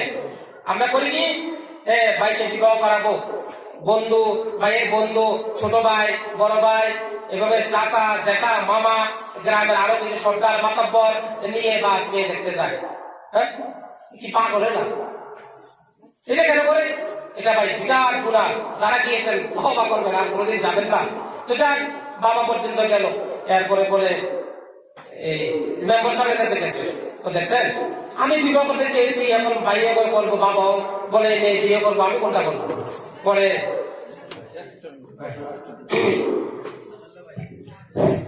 অন্য মফিল কোনো বাইরে শুনে বাদ খানা বানা বাদ খাইছে না, আপনার উঠাও খুলেই হয়ে গেলাম মানুষ আমার, আপনি উঠোকা জি জলদি উঠোকা।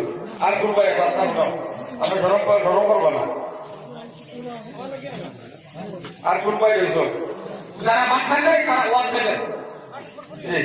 ওয়াসল করে যদি আপনারা থাকলে তোমার ভালো গেছিল তাই আছো ঠিক আছে বাকি না আলহামদুলিল্লাহ আপনারা বয়ান শুরু কিছু সময় ভিতরে আমার বাংলাদেশ হিসাবে আইবা তাই কিছু সময় বয়ান করবা এটিতে ফরিদি জুড়াই দিবা জি জি আমার মাঝে ভারত হইব শেষ দোয়া হইব আপনারা ধৈর্য সহকারে আর সার ব্যবস্থা করে দেয় চা দেখবো আপনারা চা বিস্কুট পাঠাই দেখবো মাশাআল্লাহ কত মহব্বত করে আপনাদেরকে বারবার খবর নিতেছে এটাই ভাই মহব্বতের পরিচয় কতবার খবর নিতেছে আপনারা যদি থাকে কেউ খানা থেকে ছুটে যান তা করবেন না মনে করবেন যে আপনার তকদিরে নেই কিসমতে নেই আলিম ভাইয়া কতবার খোঁজ নিতেছে এটাই নিয়ম মাশাআল্লাহ তো ভাই মেম্বার সাহেব বলতেছে ঠিক আছে তোমরা থাকো আমি একটু দেখে আসি মেয়েটাকে মেয়েকে মেম্বার সাহেব দেখতে গেছে এবার মেম্বার সাহেব বলতে আছে এই বাবু বেটা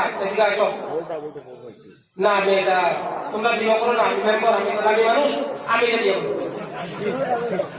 প্রধান সাহেবের কাছে বিচার দেখছেন প্রধান সাহেব তো ঠিক আছে তাহলে তোমরা বসো আমি একটু দেখে আসি আমি প্রধান সাহেব দেখতে গেছে প্রধানও গিয়ে প্রধানের পছন্দ হয়ে গেছে মেম্বারকে বলে ভাই মেম্বার তুমি আমার জুনিয়র আমি সিনিয়র এই মেয়ে আমি বিবাহ করবো একবার চলে গেছে একেবারে বিচার কোর্টে কেস করা হয়েছে বলে ব্যাপার কি বলে স্যার মেসেজ সাহেব মেয়ে হলো একটা আর বিয়ে করার ক্যান্ডিডেট ৬-৭ জন এমনকি মেম্বার প্রধান সবাই বিয়ে করতে চায় তাই রেখে বলে একটা কাজ করো মেয়েটাকে সুন্দর একটা শাড়ি পরাইয়া সুন্দর করে সাজগোজ করে একটা ময়দান নিয়ে ছেড়ে দাও আর বলো দৌড় দিতে আর যারা তারা বিবাহ করবে তাদেরকে বলো কিছু দিনে দৌড়ে যা তার দৌড়তে সবাই রেখে যে দৌড়তে পারবে সেই বিয়ে করবে বন্ধু আমার ম্যাজিস্ট্রেট হুকুম করে দিল মেয়েটাকে সুন্দর শাড়ি পরাইয়া ময়দানে নিয়ে ছেড়ে দিল আর তারা পিছন দিয়া দৌড়াচ্ছে ওই যে মেয়ে দৌড়াচ্ছে এটা হলো দুনিয়া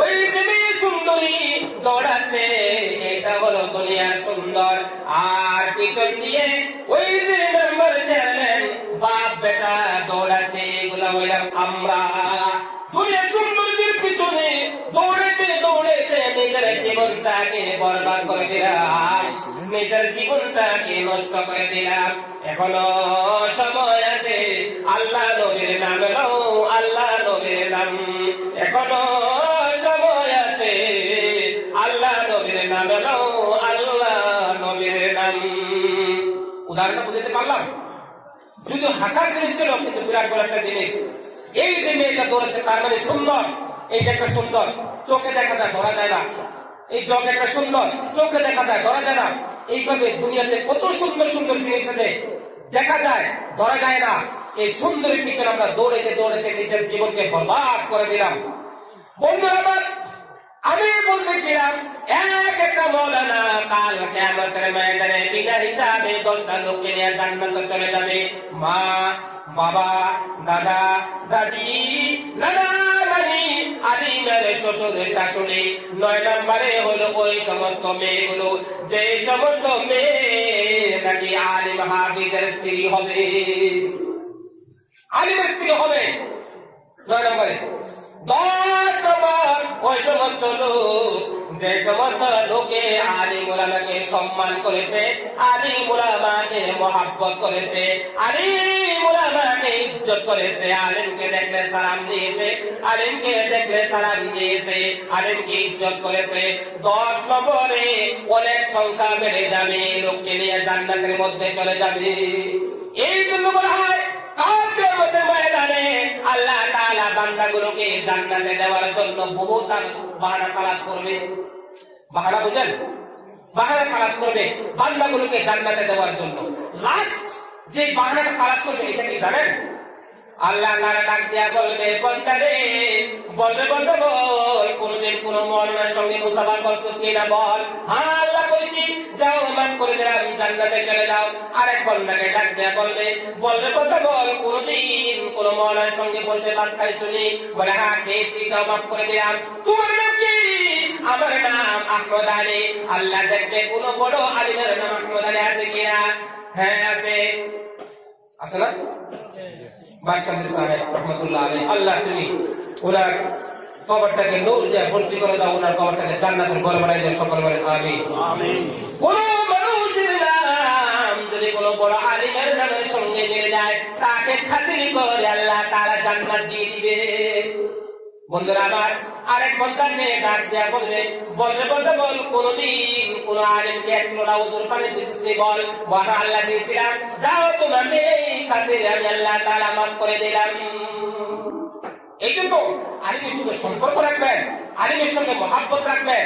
নিজের একটা ছেলেকে মাদ্রাসায় পড়াবেন, নিজের একটা ছেলেকে আলিম বানাবেন। আপনার আলিম ছেলে আপনাকে জানাজা দিয়ে মাটি দিবে, আপনি কবরে শান্তিতে ঘুমাবেন। অনেক ছেলে আছে দুনিয়াতে রেখে গিয়েছে ডিস্কো গান শুনে, শুধু ডিস্কো গান বুঝলেন? হ্যাঁ, পুরো দেখা যাচ্ছে ইচ্ছা এমন গান, শুধু আওয়াজ দিয়ে শোনা যায়। কি নাম দেয় ডিজে, আরো কি ধরনের নাম দেয় আর কি। এগুলো তো অ্যাকচুয়ালি মাঝে মধ্যে আমার কানে আসে, যে বাজায়, যে পিকনিকে যায়, হ্যাঁ, আরো সফরে যায়, ভ্রমণে যায়, এই যুবতীরা বাহ, আর মা বাবা হাততালিতে, দেখছো আমার মেয়ে পিকনিকে যায়, আমার মেয়ে বাহ, কি অহংকারী করে। আল্লাহ নবী বলে, একটা মেয়ের কারণে কাল কিয়ামতের ময়দানে 4 জন পুরুষ জাহান্নামী হয়ে যাবে। একটা মেয়ের কারণে 4 জন পুরুষ জাহান্নামী। 1 নম্বর বাবা, ওই বাবা জাহান্নামে যাবে যে বাবা তার উপযুক্ত মেয়েকে ছেড়ে দিয়েছে, মেয়ে যা ইচ্ছা তা করেছে, এ বাবা জাহান্নামী। 2 নম্বর ওই ভাই জাহান্নামী যে ভাই তার বোনকে ছেড়ে দিয়েছে, যা ইচ্ছা তা করে। 3 নম্বর ওই স্বামী জাহান্নামী যে স্বামী তার স্ত্রীকে ছেড়ে দিয়েছে, যে পর্দা বাঁধে, মেলা যায়, বাজারও যায়, এখানে যায়, সেখানে যায়, যাবে নাকি, করবে কি, বিয়ে করে বিদেশ চলে গেছে। কে বলছে বিয়ে করতে? বিয়ে করার পর হযরত আম্মা জান আয়েশাকে জিজ্ঞাসা করছে, আম্মা জান আয়েশা গো, একটা স্ত্রী তার স্বামীকে ছেড়ে কতদিন পর্যন্ত থাকতে পারে? বলছেন 4 মাস 10 দিন। এই জন্য কোন মহিলার যদি স্বামী মারা যায় 4 মাস 10 দিন পর্যন্ত স্বামীর বাড়ি থেকে যায়। যদি বিবাহ বসতে চায় 4 মাস 10 দিনের পরে অন্যত্র বিবাহ বসতে পারবে। 4 মাস 10 দিন পর্যন্ত স্বামীর আওতায় থাকতে হবে। মরে যাওয়ার পরেও 4 মাস 10 দিনের পরে ওই স্বামী থেকে খোলা হয়। এই জন্য কোন লোক যদি বিদেশে বিবাহ করে চলে যায় 4 মাস 10 দিনের ভিতরে আসতে হবে, দেখা করতে হবে স্ত্রীর সঙ্গে। কে বলছে তুমি একটা মেয়েকে বিবাহ করে তার হক নষ্ট করতেছ? যাই বহুত বড় গুনাহগার হইতেছে। বন্ধুরা আমার, যেদিন নাকি হযরত আয়েশা এই কথা বললেন, ওমরে হযরত উমর খলিফাতুল মুসলিমিন সাহাবায়ে কেরামকে ডাক দিয়ে বললেন, ও সাহাবায়ে কেরাম, তোমরা যারা সরকারি চাকরি করো, তোমরা 4 মাসের ভিতরে গিয়ে তোমরা তোমাদের স্ত্রীদের সঙ্গে সাক্ষাৎ করো। বাড়িতে, হ্যাঁ, প্রায় বাড়িতে এভাবে বিয়ে করে, আপনি ছেলে কই? বিদেশ গেছে। এটাকে বলে এটা আমার ছেলের বউ। ছেলে বউ কার মুখ চেয়ে থাকবে? সে যাবে না কেন গুনায়? অবশ্যই গুনায় চলে যাবে। কতক্ষণ সে ঠিক থাকবে? আর শয়তান তো 24 ঘন্টা তাকে অন্তর ঢুকে বাদরবাসী করছে। বলে তো স্বামী তো নাই, যাও না, কে দেখবে তোমাকে? দেখবে না। শয়তান যতক্ষণ পর্যন্ত গুনার মধ্যে না নিতে পারে ততক্ষণ পর্যন্ত শয়তান তার পিছু ছাড়ে না। এই জন্য বন্ধু, যারা মুরব্বী বাবারা আছেন, মেহেরবানি করে যাদের ছেলে বিয়ে করে পরে বিদেশে চলে গেছে, আরে ভাই ভাত খাওয়ার জন্য বিদেশে গেছে, ভাত কি আসামে নাই? অবশ্যই আছে। আমাদের আল্লাহ কি দুর্বল? আমাদের আল্লাহ দুর্বল নয়। এখানে আল্লাহ একটা হুকুম বলছে, খুব শুনেন, ওয়ালা তাকতুলু আওলাদাকুম খাশিয়াতা ইমলাক নাহনু নারযুকুহুম ওয়া ইয়্যাকুম ইন্না ক্বাতলাহুম খিতআন কাবীরা। খবরদার, তোমরা সন্তানকে হত্যা করিও না বাদ কাবরের ভয়ে। কেন? আমি তোমাদেরকে এবং তাদেরকে রিজিক দান করি। আমাদের আল্লাহকে দুর্বল? ইন্না ক্বাতলাহুম খিতআন কাবীরা। অবশ্যই তাদেরকে হত্যা করা মহাপাপ। ওয়াজটা ভালো মতো বুঝেন নাই, বুঝে যান। অনেক মানুষ নিজের সন্তানকে হত্যা করে, পেটের ভিতর সন্তান চলে আসবে, ঔষধের মাধ্যমে হত্যা করে দিয়েছে, ঔষধের মাধ্যমে হত্যা করে দিয়েছে। আল্লাহ তাআলা কি বলছে? আল্লাহ নবী কি বলছে? নবী বলছে, এ আমার উম্মতেরা, তোমরা ওই বাড়ির মেয়েকে বিয়ে করো যে বাড়ির মেয়েরা সন্তান বেশি দিতে পারে, যে বংশের মেয়েরা সন্তান বেশি দিতে পারে সেই বাড়ির মেয়েকে বিবাহ করো। কেন? কাল কিয়ামতের ময়দানে আমি, আমার উম্মত বেশি হবে, আমি অন্য নবীর থেকে একটু গৌরব করবো যে আমার উম্মত বেশি। খবরদার, তোমরা বাচ্চা করে বয়ে সন্তানকে হত্যা করিও না। বলুন, আমরা বর্তমানে 22 জন, আগের এক একটা বাবার ঘরে সন্তান ছিল 10 জন, 8 জন, 7 জন, এমন ছিল না? এখন 2 জন, পারলে 1 জন, একটা বলে গেলে এমটি। কে বলছে বিয়ে করতে? আবার এটা নয় ইসলামকে উপব্যাখ্যা করা নাই, এই নয় যে প্রতি বছর সন্তান দেওয়া না। একটা সন্তান নিলাম, 4 বছর গ্যাপ থাক, এটা একটু শক্ত হোক, এরপর আরেকটা নিব। বাবা যদি সরস হয়, মা যদি সরস হয়, ফিটনেস ঠিক রাখার জন্য সন্তানকে হত্যা করা, সন্তান না নেওয়া কবিরা গুনাহ, কবিরা গুনাহ। ডাইরেক্ট আল্লাহ তাআলা হুকুম করছেন সূরা বনী ইসরাঈল, এই সূরাটার মধ্যে বেশ কিছু হুকুমের কথা আল্লাহ তাআলা নাযিল করেছেন। এর মধ্যে এই হুকুমটাও আছে, সন্তানকে হত্যা করিও না। পেটের মধ্যে চলে আসছে, ওষুধের মাধ্যমে হত্যা করছে, এক আর নত লাইজেশন, মেয়াদি ইনজেকশন, আর নত জীবনের জন্য একেবারে রেহান বাচ্চাদানি, যেখানে আমরা বাচ্চার জন্ম নেই মার ঘরে, মার পেটের ভিতরে, এটা বাচ্চাদানি কেটে দেয়, সন্তান এখানে আর হবে না কোনোদিন। মেয়াদি করে ইনজেকশন অথবা লাইজেশন অথবা এইভাবে এই ওষুধের মাধ্যমে সন্তানকে নষ্ট করে দেওয়া কবিরা গুনাহ, কবিরা গুনাহ, কবিরা গুনাহ, কবিরা গুনাহ, মহাপাপ। আর কিয়ামতের ময়দানে প্রত্যেকটা রূহ যাদেরকে হত্যা করা হয়েছে, এই সন্তানগুলো আল্লাহর দুয়ারে গিয়ে দাঁড়াবে, দাঁড়িয়ে আল্লাহর কাছে বিচার চাবে, মাবুদ, আমার মা বাবা কেন আমাকে হত্যা করেছে, আমি বিচার চাই। ও মিয়া, তুমি জানো না তোমার কোন ছেলেটা ডাকাত হবে, কোন ছেলেটা মওলানা হবে, কোন ছেলেটা ওলি হবে? মিয়া, তুমি জানো না? আমরা 9 জন, এর মধ্যে 8 নম্বর আমি, আলিম, আর আমার আগে সবগুলো পাবলিক। আমি আলিম, যদি গুণাগার মানুষ কিন্তু আলিম, তবে সুন্নত তো কমপক্ষে শরীরের মধ্যে আছে, দেহের মধ্যে আছে। যদি ডিস্কো হইতাম তাহলে দাঁড়িয়ে রাখতাম না, কমপক্ষে দাঁড়িয়ে রাখছি, টুপিটা দিয়েছি, পাঞ্জাবিটা পড়ি, হক হালাল চিনি মোটামুটি। আল্লাহর কাছে দোয়া করে, আল্লাহ তুমি যতদিন দুনিয়াতে রাখো সেই পথে চলার তৌফিক দাও। বন্ধুরা আমার, আমি কোন গল্প করতেছি না, ডাইরেক্ট এগুলা কোরআনের হুকুম। যে আল্লাহ আমাকে সৃষ্টি করেছে সে আল্লাহ কি দুর্বল? দেখেন কি হিন্দু ভাইয়েরা যেমন তারা মূর্তির পূজা করে, করো, আমাদের কোনো আপত্তি নেই, এটা তাদের ব্যাপার। তবে বোঝার জন্য বলছি, এই তাদের সামনে কি নিয়ে যায়? প্রসাদ নিয়ে যায়, এই আপেল, আঙ্গুর, এবার সামনে দেয়, নাও খাও। তো কতক্ষণ মাছি বসে, মশা বসে, মাছি মশাকে দৌড়াতে পারে কি?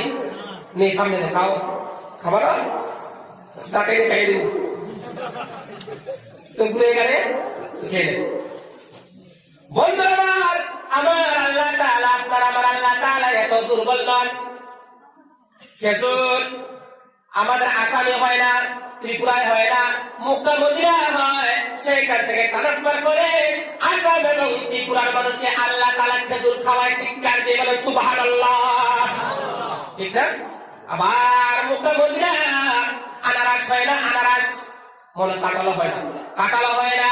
ত্রিপুরা এবং আসাম অন্যান্য রাজ্যের মধ্যে যেখানে কাঁঠাল এবং আনারস হয়, এখান থেকে ট্রান্সফার করে আল্লাহ তাআলা আরব জাহানের লোককে খাওয়ায়।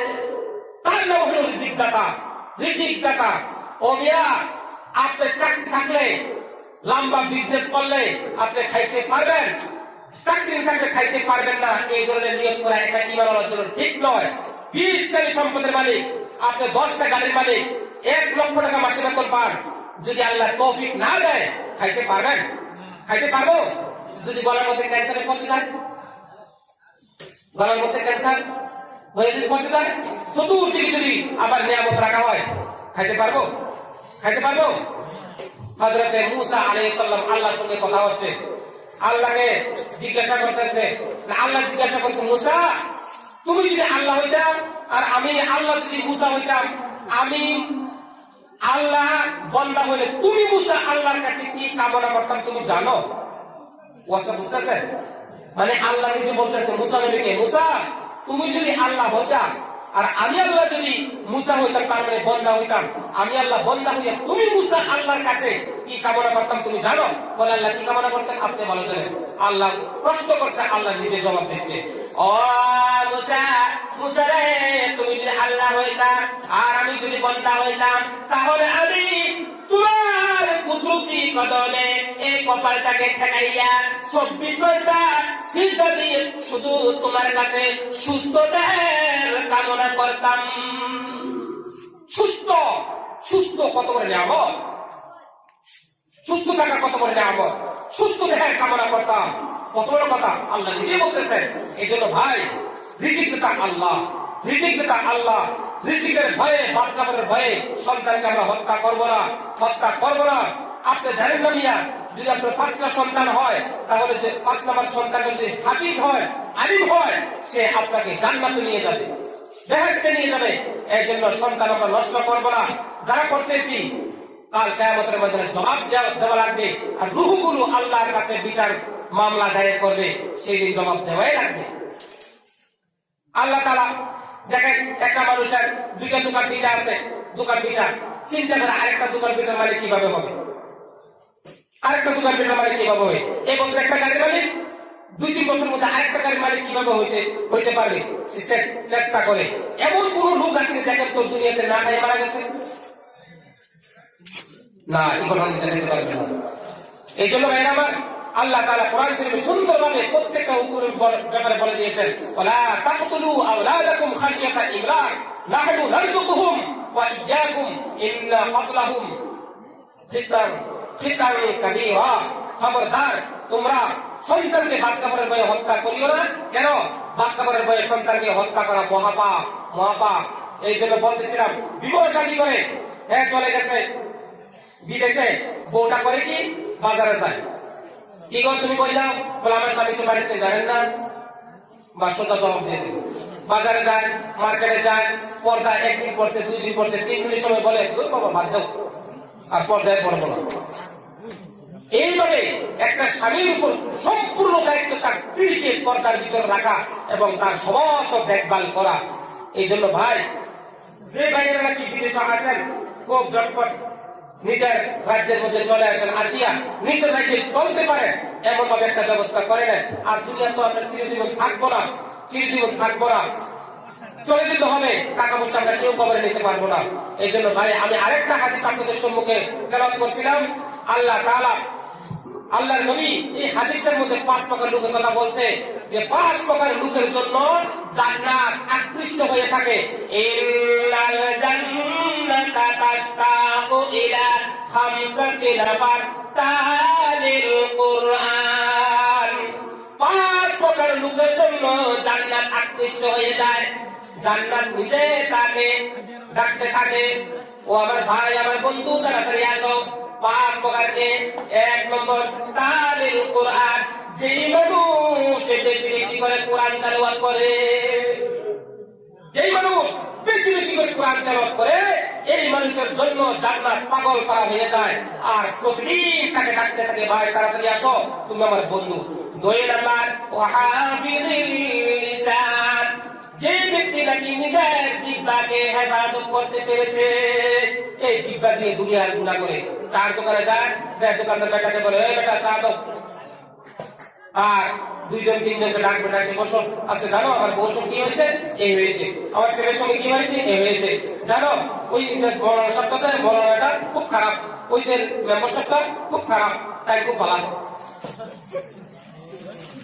এই যে একটা দিয়ে গেল না, আর 3-4টা আমার দিকে, মানে এর থেকে 3 গুণ আমি বেশি খারাপ। এই স্যার 3-4টা আমার দিকে, এই লোকটা খারাপ, 4টা আমার দিকে, আর একটা ওর দিকে, আর তার মানে তার থেকে 4 গুণ আমি খারাপ। বন্ধুরা আমার, এমন লোক আছে সকালবেলা চা স্টার্ট করে, বিকালবেলা আসতে আসতে 60 কাপ 70 কাপ চা খায়। এক বেটা চাকরির দোকানে বাড়ি যেতেছে, হুজুর কে পড়ে গেছে, পরে একটু চলে গেছে, রক্ত মারে না, চা খাও চাকাইতে গেছে পুরা যাও চা হয়ে গেছে। ওই যে বলেন খেলায় যে চা খাইতে খাইতে কয় কাপ খায় তার খবর নেই। এই জন্য আল্লাহ নবী বলেন, আল্লাহ নবী বলে হাফিজুল লিসান, এই লিসানকে তোমরা সামলাইয়া চলো, এই মুখ দিয়া জিহ্বা দিয়ে মানুষের গীবত করিও না। কেন? ওয়াইলুল লিকুল্লি হুমাযাতিল লুমাযা। কত কি ওয়াইল মানে ওয়াইলুল দুজকের নাম, ওয়াইল দুজক, লিকুল্লি সবার জন্য, হুমাযা লুমাযা সবার জন্য, ওয়াইল দুজক একটু করে ভাগ হয়ে যাবে।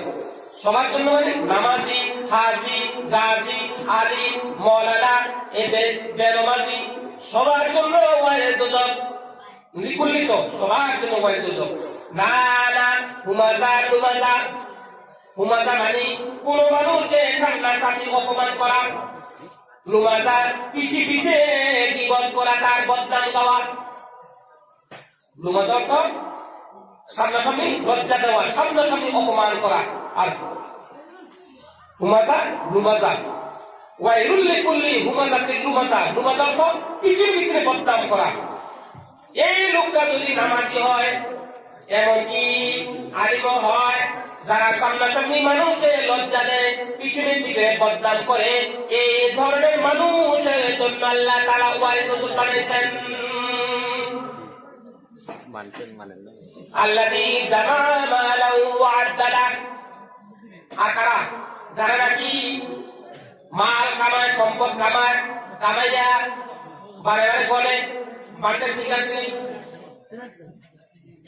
কামায় কামাইয়া বান্ডেল ঠিক আছে, কতক্ষণ পরে পরে স্ত্রীকে ডাক দেয়, এই অমুকের মা এদিকে আসো তো, এক টাকার ব্যাগটা তো, এবার টাকাগুলা 4-5টা বান্ডেল আছে, এগুলা গড়ে, এখানে 50,000, এখানে 20,000, এখানে 30,000 বনি আবার কাক নিজে ভালো মতো খায় না, হ্যাঁ এই টাকার হক আদায় করে না। এইখানে একটা কথা বুঝেন, টাকা কামানো গুনাহ নয়, টাকা কামানো গুনাহ নয়, রাখো গুনাহ নয়, তবে গুনাহ কোনটা? টাকার হক যদি আদায় না করে। হক কি? যাকাত। যখন আপনি ধনী হয়ে যাবেন যাকাত দিতে হবে 100 টাকা। ধনী কখন হবেন? 52.5 তোলা রূপার মূল্য আপনার কাছে যদি জমা হয়ে যায়, সবকিছু বাদ দিয়ে মানে নিত্য প্রয়োজনীয় জিনিসগুলো বাদ দিয়ে, তার মানে আপনার ঘরে থাকার জন্য 3টা পালঙ্ক দরকার আছে, 4টা কম্বল দরকার আছে, বিজনেস করার জন্য, চলাচল করার জন্য একটা গাড়ি অথবা বাইক আছে, এগুলো বাদ। দুধ পান করার জন্য একটা গাড়ি আছে, এটা বাদ। হাল চাষ করার জন্য 2টা বলদ আছে, পুরুষ গরু, এগুলো বাদ। মানে নিত্য প্রয়োজনীয় যেগুলো আছে এগুলো বাদ দিয়ে অবশিষ্ট বছরে আপনার কাছে যদি জমা হয়ে যায় কত?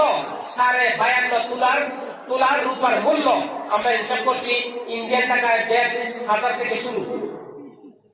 এই 42,000 থেকে শুরু হয়ে যদি আপনার কাছে টাকা জমা হয়ে যায়, আপনি ধনের কাতারে ঢুকে গেলেন। তার মানে 45,000 টাকা হয়ে গেছে আপনার কাছে, আপনি গণিতে ঢুকে গেছেন, গণিত ক্লাসে ঢুকছেন মাত্র। এরপরে আপনার বিবির কানের মধ্যে, গলার মধ্যে কিছু সোনা আছে, হ্যাঁ এগুলো হিসাব করবেন।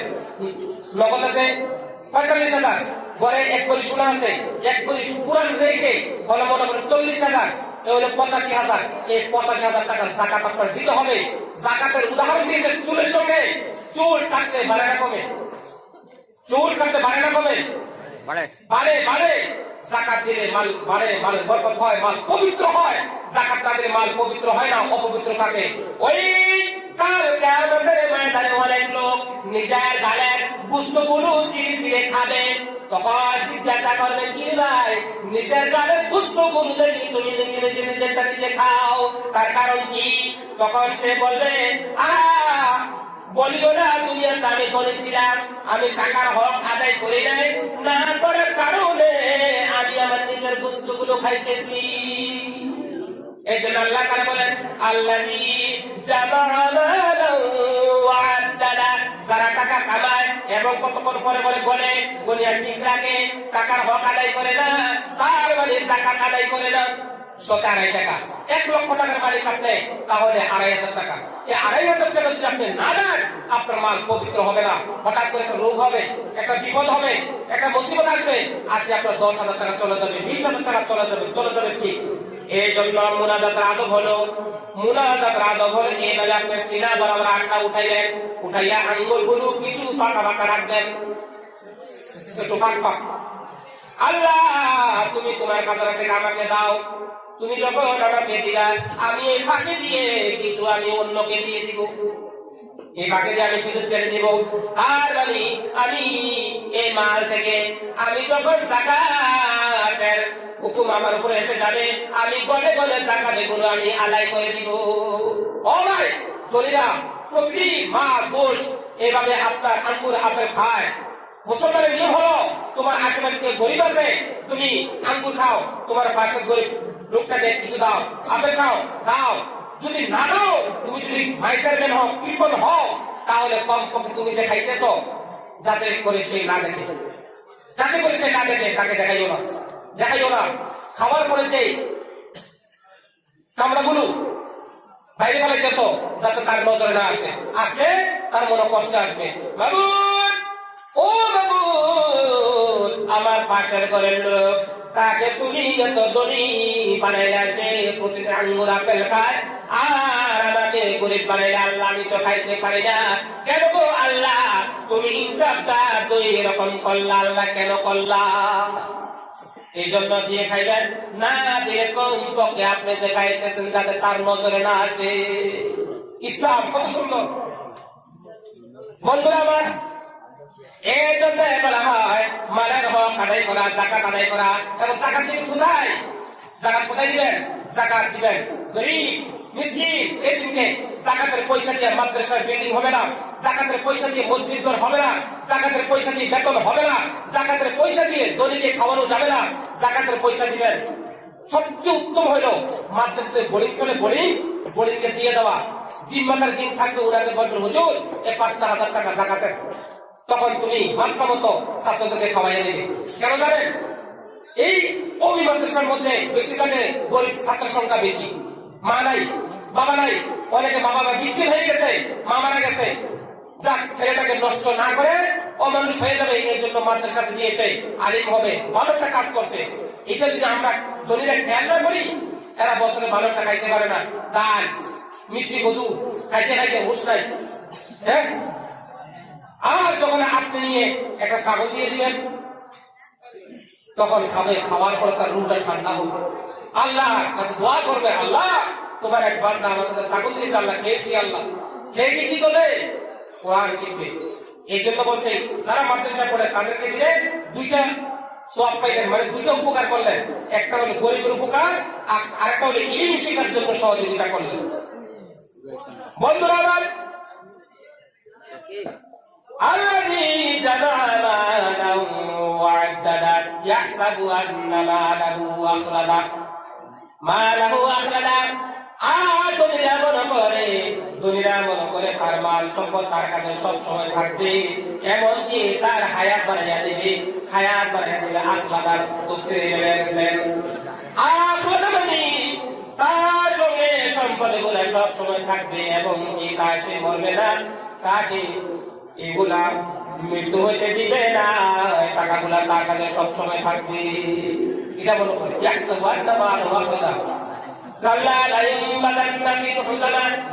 কখনো না, এই টাকা তার সঙ্গে থাকবে না, তাকে মুখ থেকে বাঁচাতে পারবে না, তার সঙ্গে কবরেও যাবে না, সে অতি সত্তর হুতমা জাহান্নামের মধ্যে চলে যাবে।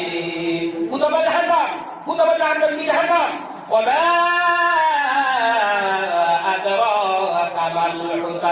নবী গো, আমার হাবিব, আপনি হুতমা জাহান্নাম এটা কি জিনিস আপনি জানেননি? এটা চিনেননি? আল্লাহ তাআলা নিজের হাবিবকে প্রশ্ন করেছেন। হুতমা অর্থ হলো আগুন, যে আগুনের মধ্যে আপনাকে আমাকে একেবারে চূর্ণ বিচূর্ণ করে দিবে, একেবারে ছাই করে দিবে, যেখানে আপনার আবার মৌত হবে না। তুম্মা লা ইয়ামুতু ফিহা ওয়ালা ইয়াহইয়া, যেই জাহান্নামের মধ্যে মানুষের মৃত্যু হবে না, সে বাঁচবেও না, মরণ আসবে না, মানুষ বাঁচবেও না। এই অবস্থা। এরপরে আল্লাহ তাআলা আরেকটু ব্যাখ্যা দিয়ে বলতেছেন, নারুল্লাহিল মুকাদা। বুঝলাম কি জিনিস? আল্লাহ নিজে ব্যাখ্যা দিচ্ছেন, আল্লাহ তাআলার প্রজ্বলিত আগুন আর আগুন। এখানে কে যাবে? ওই যারা পিছিয়ে পিছিয়ে বদনাম করে আর সামনে সামনে লজ্জা দেয়। হুঁশিয়ার, হুঁশিয়ার। এই জন্য আল্লাহ নবী বলেন, ওয়াহাফিজিল লিসান, এই লিসানকে তুমি কন্ট্রোল করো, এই লিসানকে তুমি সাবধান করো, এই জবান দিয়ে যা তা মানুষকে তুমি বলিও না। কিন্তু ব্যাপারে এত ধমকি আছে, ধমকি, ধমকি, খুব ধমকি আছে। ভাইরা আমার, 3 নম্বরে বলছে আল্লাহ নবী, ওয়ামুতঈমিল জিয়ান, খাদ্যহীনকে খাদ্য দাও। ওয়াজটা কি ওয়াজ করতেছে মনে আছে? মনে আছে যে 5 প্রকার লোকের জন্য জান্নাত আকৃষ্ট হয়ে যায়। 1 নম্বর যারা কোরআন তেলাওয়াত করে, 2 নম্বর যারা জিহ্বাকে কন্ট্রোল করে, 3 নম্বর যারা এতিমকে গরিবকে খাদ্যহীনকে খাদ্য দেয়, যাদের খাদ্য নাই তাদেরকে খাদ্য দেয়। এক সাহাবী আল্লাহ নবীর কাছে গেলেন, গিয়ে বলতেছেন, হুজুর, হে আল্লাহর নবী, আমি আল্লাহকে ভাত খাওয়াইতে চাই। আমার দিকে তাকান। আর চা আসবে তো? চা সবাই চায় দিকে, বড় বড় চোখ করে আসবে, চোখের বলক নাই, বলক বুঝেন? এইটা তো বলক, বলক নাই। কি মুসিবত! কে বলছে চা নিয়ে আসছে তোমাদেরকে? এরা কি মন দিয়ে ওয়াশ করতেছে? আচ্ছা তো ঠিক আছে, চা খানার ওয়াশ করবেন। আমার দিকে তাকান, দেখবেন এরা আপনার কাছে যাবে, দেখবেন যারা যারা দিকে কাজ করে, দেখবেন নিয়ামত এভাবে আস্তে রাখতে আসবে। আমাদের চেয়ে থাকবেন কেমন? হ্যাঁ, আমাদের চেয়ে থাকবেন। যদি চেয়ে না থাকেন তাহলে ওয়াজগুলো সব কারে বাইরে দিয়ে চলে যাবে। শাশুড়ি আর পুত্রবধূ, শাশুড়ি তার পুত্রবধূকে ডাকতে বলছে, পুত্রবধূ, জিয়াম্মা, টিউবওয়েল থেকে 1 কলসি পানি নিয়ে আসো। তো পুত্রবধূর কাছে কলসি দিয়ে পানি আনতে 1/2 ঘন্টা হয়ে গিয়েছে, 1/2 ঘন্টা পানি নিয়ে আসতেছে না। শাশুড়িটাকে, বোমা বোমা, জিয়াম্মা, আরে তোমার 1/2 ঘন্টা হয়ে গেল, এখন কি কলসি ভর্তি হয় না? না মা, আমা কলসি তো ভর্তি হয় না। উপায় কি? ও কলসিটা ভর্তি করতে 1/2 ঘন্টা লাগে নাকি? ভর্তি হয় না তো। শাশুড়ি আম্মা বলতেছে, দেখি তো কি করে। গিয়ে দেখতেছে এই কলসির মুখ আর টিউবওয়েলের মুখ এভাবে তেড়া হয়ে আছে। এই যে টিউবওয়েল কাটতেছে পানি, এসব পানি বের হয়ে এই কলসির বাইরে দিয়ে সব চলে যাচ্ছে। এই পাশে একটা কৃষক ছিল, কৃষক, এবার ক্যাট পুরো ঘুরে গেছে। ভুল বুঝেন? যে ক্যাট পুরো এটা যে সবজি কাট যে পানি দেয়, পুরা পুরা খেতের পানি দেওয়া হয়ে গেছে। মাশাআল্লাহ। আরে পাগল, তুমি যদি এভাবে 100 বছর তোমার জীবন চাপতে থাকে, তোমার কলসি বলতে হবে নাকি? তার কি করতে হবে? মুখে সোজা সুদে দিতে হবে। তার মানে বক্তা যখন কথা বলবে, শ্রোতা যখন এভাবে বড় বড় চোখ করে তাকিয়ে থাকতে হবে। কোন শব্দটা বের হবে, কোন শব্দ থেকে আল্লাহ আপনাকে জীবনটা পরিবর্তন করে দিয়ে হিদায়াত করেছে, আল্লাহ একমাত্র জানে। এই জন্য অন্য মনস্ক হবেন না, কথাগুলো শুনে যান। বাড়িতে গেলে আপনার স্ত্রী জিজ্ঞেস করবে, কি গো, মাদ্রাসাতে গিয়েছ, কোন মাওলানা কি ওয়াজ করছে বলো তো? কি বলবেন? কি বলবেন? বলতে পারবেন? পারবেন?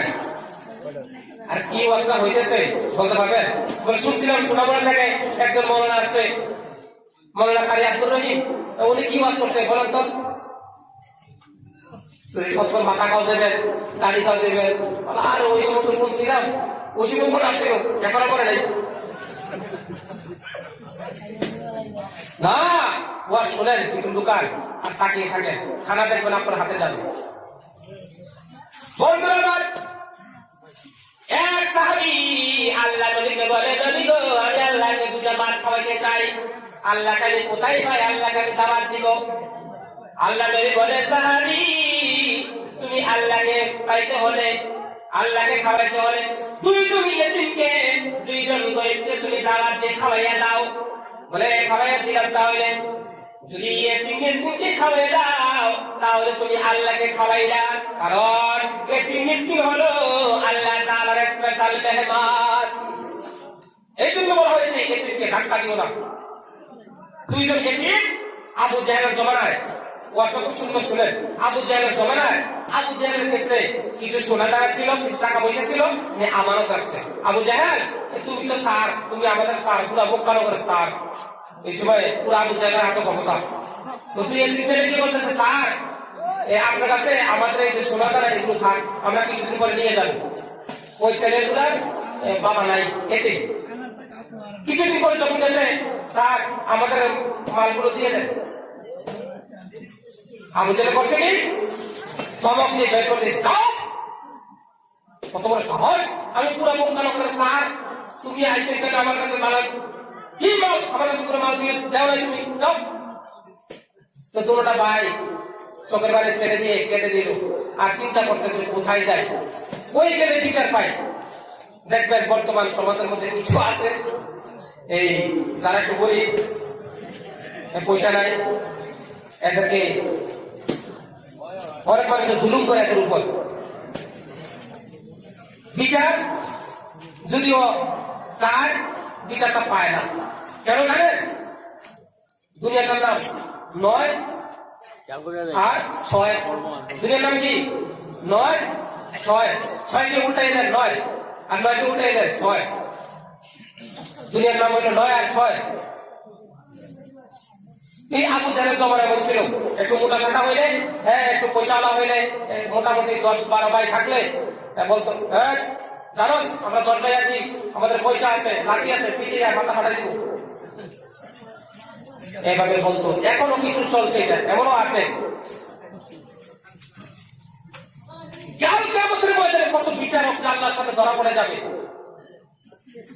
ঘুষ খাইয়া বিচার চাইতো ডাইনে চলে যায় বামে। দুই লোক বিচার নিয়ে গেছে বিচারকের কাছে, বিচারকের কি স্যার এই তাল গাছটা আমার, আরেকজন কাছে গিয়ে বলতে স্যার এই তাল গাছটা আমার। বিচারকে বলতেছে তোমরা দুইজন তাল গাছ একটা, দুইজনে দাবি করতেছ, ঠিক আছে দুইজনের সাক্ষী প্রমাণ নিয়ে আসো।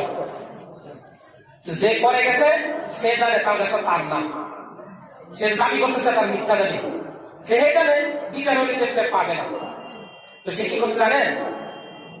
দুইজন থেকে চার বিচারকের কাছে গেছে, গিয়ে বলতেছে আমি আপনাকে 3,000 টাকা দিয়ে গেলাম, 5,000 টাকা দিয়ে গেলাম, এই 5,000 টাকা রাখেন, যে কোনো মূল্যে কাগজ তো আমারই, তবু আপনি বিচার করতে আমাকে পাওয়াইয়ে দিন। তো বিচারকে বলে ঠিক আছে পাওয়াইয়ে দিন। এরপরে যার কাগজটা সে পরিস্থিতি রাখতে গেছে 10,000 টাকা নিয়ে, বিচারক সাহেব আপনার জন্য 10,000 টাকা নিয়ে আসলাম, যেই কোনো মূল্যে তাল গাছ আমার চাই। বিচার করবো আর কত কি তাল গাছ তুই পাবি। সকালবেলা বিচার শুরু হলো, বিচার যখন শুরু হলো, বিচার শুরু হইলে তাল গাছ পেয়ে যায়, মালিকে পায় না, যে মিথ্যা দাবি করছে সে তাল গাছ পেয়ে গেছে। এবার তাল গাছের মালিককে বলে কি বিচারক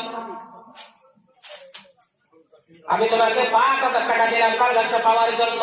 এবার বিচারক বলে তুমি তো জানো না কি করবে, তোমার পাশে নিয়ে গেছে বসে,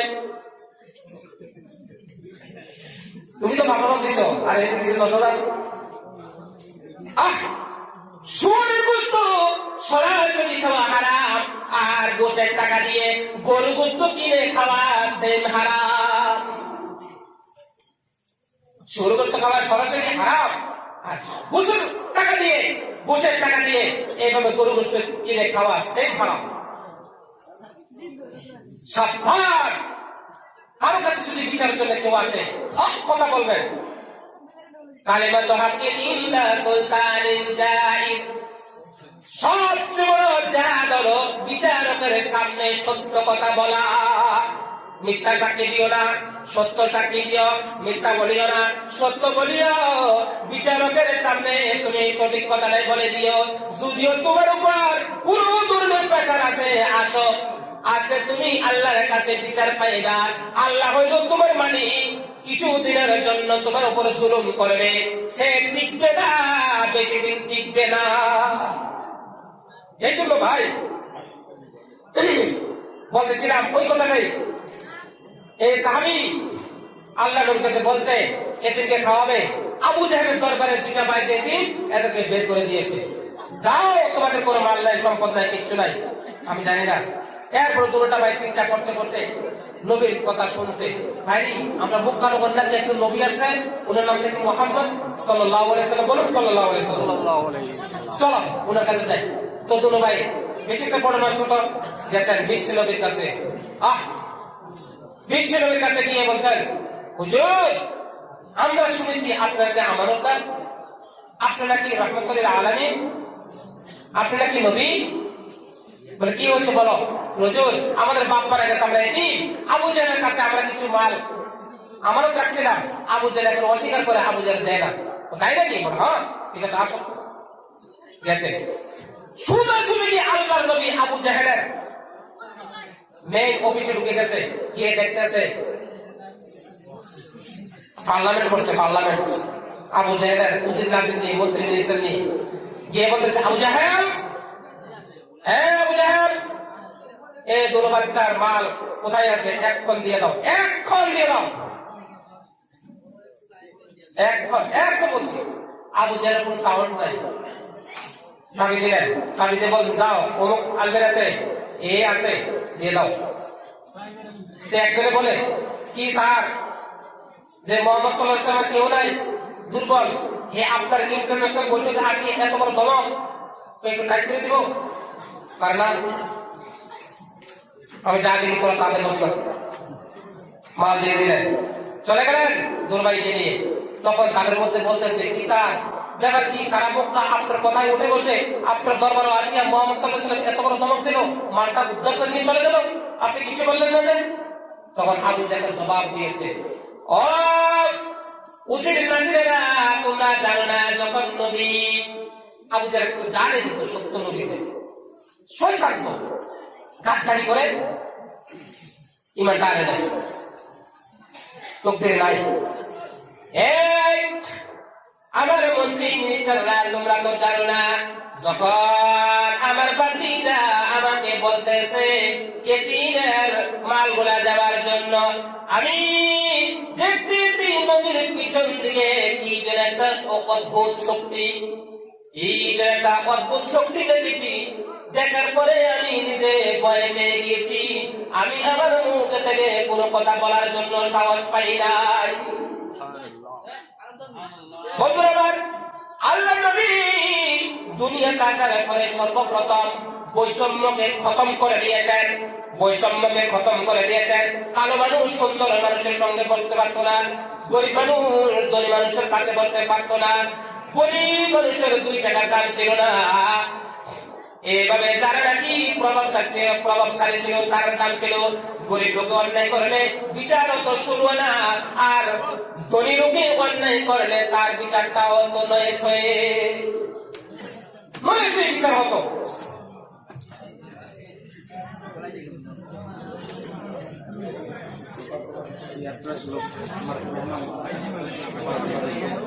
আচ্ছা ঠিক আছে ভাই, আপনাদের খারাপ লাগতেছে?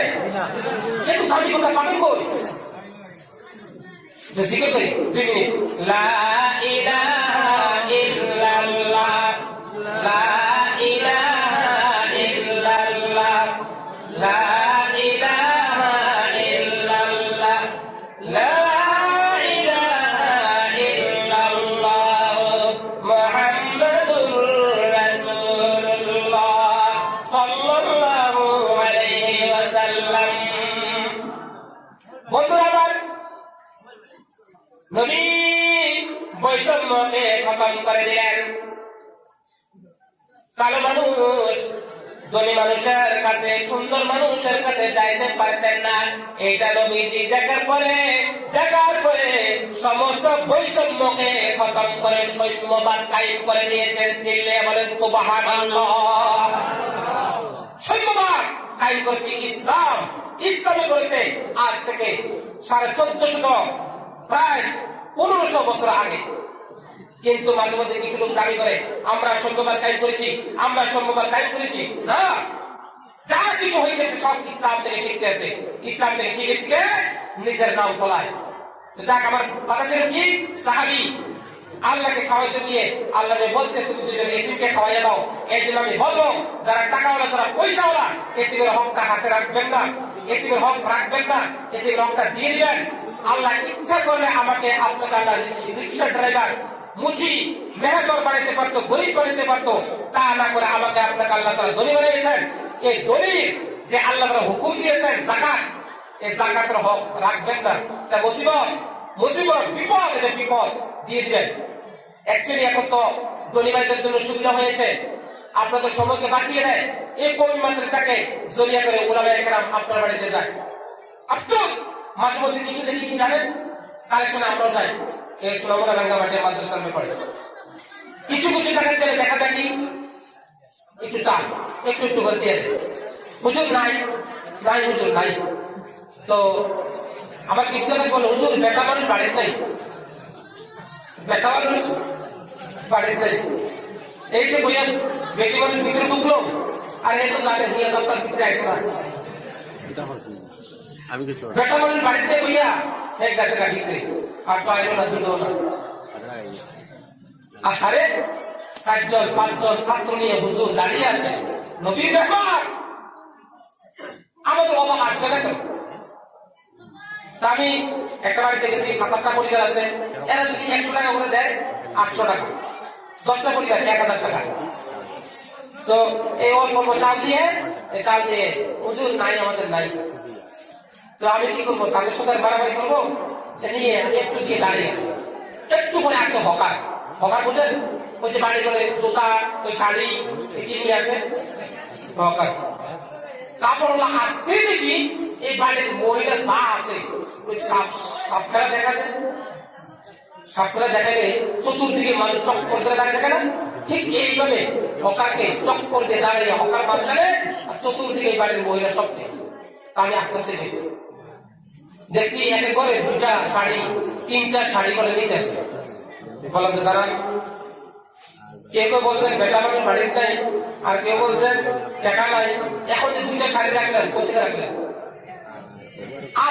আজকে আপনার বাড়িতে বসবাস, আজকে 3-4জন মাদ্রাসার মেহমানকে, নবীর মেহমানকে এভাবে অল্প অল্প দিয়ে বিদায় করে দিলেন।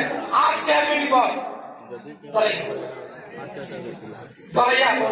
একটু দাঁড়ান, সবাই কমকে 100 করে টাকা 1000 টাকা বিল করে দিয়েছে। অঞ্চলে ঘোষণা কেন বললাম? এই জন্য আমি বলবো বাবা, কোন বাড়িতে যদি কোন এই নবীর মেহমান গুলা যায়, বেটা মানুষ বাড়িতে যায়, এই কথা বলে খালি হাতে ফিরে দিবেন না, আল্লাহ রাগ করে। এবারে গরম দিয়ে বিদায় করে দিবেন না। আপনার তৌফিক অনুসারে আপনার হকটা আপনি ঠিক মতো মাদ্রাসাতে পৌঁছাইয়া দিলেন। এখন তো সুবিধা হয়েছে, এই উলামায়ে কেরাম গুলো এই মাদ্রাসার কাছে আপনার বাড়িতে যায় যাকাতের জন্য। যে জায়গাটা আপনি হেঁটে হেঁটে হেঁটে হেঁটে আপনি নিয়ে দেওয়ার কথা ছিল, সেখানে আপনার সম বাঁচাইয়া আপনার বাড়িতে গিয়া আপনার টাইমটাকে বাঁচাইয়া আপনার থেকে আদায় করতে যায়। আমাদের মধ্যে বিভিন্ন মানুষ বিভিন্ন বাহানা করে জাকাতটা দিতে চায় না। আপনি কেউ জানেন, এক লোকের কাছে আমি 3বার গেছি জাকাত টাকার জন্য, দিল না। 500 টাকা লেখাইছে জাকাত, 500 টাকা লেখেন জাকাত। এই বেটা মনে হয় 20 লক্ষ টাকার বাড়ি। 10-15 দিন পরে হাট ব্লক হয়ে গেছে, হাট ব্লক গেছে স্যান্ডেল। ভয় লাগাইতেছি না, সত্যি যেটা ঘটবে বলতে আছি। চেন্নাই গিয়েছে হাট ব্লক করতে, শুনছি 10 লক্ষ টাকা গিয়েছে, 10 লক্ষ। আমি বলছিলাম ভাই রে, ওই যে জাকাতের টাকা, ওই যে জাকাত। এই জন্য ভাই জাকাতের টাকা কোনো মতে রাখা যাবে না, এটা দিয়ে দিতে হবে। যাক, আপনার যদি 10,000 টাকা জাকাত আসে, মনে করেন আপনার বোন গরিব আছে, বোনের জামাই গরিব আছে, বাকিটা গরিব আছে, বাকিটা গরিব আছে, তাদেরকেও দিবেন, তাদেরকেও দিবেন, মাদ্রাসার একটা অংশ দিয়ে দিবেন। এইভাবে এই গ্রামে যদি 100টা লোক ধনী থাকে, যদি 100টা লোকের উপর 10,000 টাকা করে জাকাত আসে, আর যদি অর্ধেক করে বা 3 ভাগের 1 ভাগ করে যদি মাদ্রাসাতে দিয়ে দেয়, মাদ্রাসার ছাত্রগুলো চালাইতে আলিমের কষ্ট হবে না। আর মনে রাখবেন, যাকাত, ফিতরা, মানদণ্ড এই টাকা দিয়ে হুজুরদের বেতন দেওয়া যায় না, মাদ্রাসা বড় করা যায় না। বেতন আর ঘর করবে কোত্থেকে? সাদাকায়ে জারিয়া থেকে, সাদাকায়ে জারিয়া থেকে। এই জন্য বলছিলাম, এতিম মিসকিনকে খাওয়ানো নেই, আল্লাহকে খাওয়ানো, আল্লাহকে খাওয়ানো। আরেক সাহাবীকে বলতেছে, আল্লাহ নবী আমি আল্লাহকে দেখতে চাই, আমি আল্লাহকে দেখতে চাই। বলে একটা কাজ করো, আল্লাহকে দেখতে চাও, বলে হাসপাতালে বা বাড়ি করে যে রোগা মানুষগুলো আছে এই রোগা মানুষগুলো গিয়ে তুমি একটু দেখে আসো। বলে তাদেরকে দেখলে কি হলো? বলে তাদেরকে দেখাই মানে তুমি আল্লাহকে দেখেছো। সুবহানাল্লাহ সুবহানাল্লাহ। পরিশেষে আপনাদের কাছে ছোট্ট করে একটা আবদার রেখে যাই। আবদারটা হলো, আমরা যেদিন মরে যাব, মরবো না? মরবো না? যেই দিন মরে যাব আমাদেরকে গোসল দিয়ে কবরে নিয়ে যাবে। কবরে যখন শোয়ে দিবে, এই শোয়ানোর পরে মাটি দিবে। মাটি দিয়ে যখন দুনিয়ার মানুষগুলা কবরকে পিছ দিয়ে বাড়ি থেকে রওনা হয়, তখন আল্লাহর পক্ষ থেকে দুইজন ফেরেশতা আসে, আসিয়া কবরের লোকটাকে বসায়, বসে রুহটাকে ঠিক করে দেয়। তখন যেভাবে আমি আছি, যেভাবে বুঝতেছি, এটা তো আমারও হবে। অ্যাকচুয়ালি কবরের কথা শুনলে হুশ ঠিক থাকে না। রাত্রে আপনি লাইট অফ করে রাত্রে দুইটা এই নাকে মুখে কম্বলটা টেনে দিয়ে দেখবেন আর কবরের কথা মনে করবেন। আমি পারি না, আমি সাথে সাথে লাইট দিয়ে দিই, আমার বলে গেছে আমি লাইট দিয়ে দিই। অ্যাকচুয়ালি একদিন যখন হবে কেউ থাকবে না। কবরের মানুষ থেকে যখন রুটে দেওয়া হবে, সে দুনিয়ার লোকের জুতার শব্দ পাইবে, কথাবার্তার আওয়াজ পাইবে। আল্লাহ তাআলা দুই জাতি থেকে জিন আর ইনসানের চোখে আর কবরের মাঝখানে কি হয় পর্দা করে দিয়েছেন। এই দুইটা সম্প্রদায় দেখে না, আমরা তো সারা দুনিয়া যত কিছু আছে কবরে কি হয় দেখে। কবরের লোকটা তখন কি করে জানেন? তিনটা সওয়াল করে কবর লোকটাকে ফেরেশতারা তখন একটা চিৎকার দেয়, ও গ্রামবাসী, আমার ভাইয়েরা, ও আমার আত্মীয় স্বজনেরা, তোমরা আমাকে এই অন্ধকার গর্তের মধ্যে রেখে তোমরা কোথায় চলে যাও? আমি তো অন্ধকার, কবরে শুধু মাটি আর মাটি, উপরে দেখি শুধু বাঁশের চালি। ও আমাকে রেখে তোমরা কোথায় যাও? আরে একদিন আপনারও করবে, আমারও করবে। আমি যখন আমার করবে তখন আমি কি করব? কি জবাব দিব? কি জবাব দিব? কে আমাকে বাঁচাবে? কে আমাকে সাহায্য করবে? এই দুনিয়াতে কেউ যদি জেলখানে পড়ে যায়, ভাই পাগল হয়ে যায়, মা পাগল হয়ে যায়, মেম্বার চেয়ারম্যান মন্ত্রী মিনিস্টারের কাছে গিয়ে আপত্তি বিরোধী করে 10,000 5,000 টাকা দিয়ে যে কোনো মূল্যে জেলখানা থেকে ছুটে আনার চেষ্টা করে, ঠিক কিনা বলুন? ঠিক না? কিন্তু কবরে যদি গিয়ে দুনিয়াতে কোনো গুনার কারণে একা পেয়েছে, তাকে কে বাঁচাবে? তাকে বাঁচানোর জন্য আল্লাহ নবী 3টা আমলের কথা বলেছেন। কয়টা আমল? কয়টা আমল? এরা কোনো কথা বুঝতেছেন? কথা বুঝতেছেন না? কয়টা আমল? কয়টা আমল? অনেকে জিজ্ঞেস করলে, হুজুর কি ওয়াজ করছে? কি জানি, গলাটা সুন্দর লাগছে, শুনছি বসে বসে। জবাব দেয় কি জানি। আরে ভাই, ওয়াজগুলো মুখস্থ করেন, এগুলো তো খুব দরকারি জিনিস। আমি প্রশ্ন করলে জবাব দিবেন, জবাব না দিলে মজা পাওয়া যায়। এক বাঙালি আর ট্রাইবেল রাত্রে এক রুমে শুয়েছে, শুয়ে বাঙালি বলতেছে, এই ট্রাইবেল ভাই, আমি একটা কিস্তা বলতেছি, তুমি শুনো। কিস্তা বুঝেন? বুঝতে পারলো তো বলতেছে, আমি যখন কিস্তাটা বলবো তুমি হু হা বলিও। হু হা বললে বুঝবো তুমি বুঝতেছো। ট্রাইবেল তো ট্রাইবেল ঘুমাইতেছে মতো শুয়ে আছে, আর বাঙালি এই কিস্তা বলতে আছে। বলতে উদ্রিক্ত বলে বলে শুনছুনি, এবার উদ্রিক করে পরে ট্রাইবেল ঘুম চলে আসছে। বলতে বলতে বলতে আধা ঘন্টা দ্বিতীয় পক্ষে কোনো জবাব পাইতেছে না। কিসে ডাক্তার? আমি যে কিস্তি বলতে তুমি শুনতেছো না? বলে, আরে তুমি কিস্তা কইতে আসো, তুমি কইলে কিস্তা কইব, তুমি কইলে হাসাই করবো, তুমি কইলে কি হয়েছে? আমি তো ঘুমাই না, তুমি কি আর কিস্তা কইব? তাদের বাসাতে বল গাড়ি চালাচ্ছে, গাড়ি রাস্তার মাঝখানে রেখা প্যাসেঞ্জার নামাইতেছে, পিছন দিয়ে আসছে হাকিমের গাড়ি। হাকিমের গাড়ি আসিয়া দেখতেছে রাস্তার মাঝখানে, তুমি রাস্তার সাইডে গাড়ি চালা করাইয়া প্যাসেঞ্জার নামাইতে পারো না? রাস্তার মাঝখানে গাড়ি রাখছো কেন? তখন ড্রাইভার বলে, আরে আমি এদিকে রাখছে আর কি, তুই সাইডে দিয়ে দেখতে পারে না? তুই পারে না সাইডে দিয়ে দেখ, সাইডে দিয়ে। হাকিম ছিল, সে তো আর জানে না, কেস হয়ে গেছে। এবার দেখবো যাবে, যখন গেছে কোর্টে, তো স্যার আমার কিসের কেস হয়েছে? স্যারে বলতেছে আমি তো হাকিম, তুমি আমারে তুই কইছো, তুমি আমারে তুই কইছো, তুই কইছো যে এটা আমার সম্মানে হানি হয়েছে, একজন তোমার কেস হয়েছে। তো আচ্ছা তাই নাকি? বলা স্যার আমি তোর তুই করে পয়সা কি তুই আমার মাফ করে দে। বুঝছি বুঝছি তো স্যার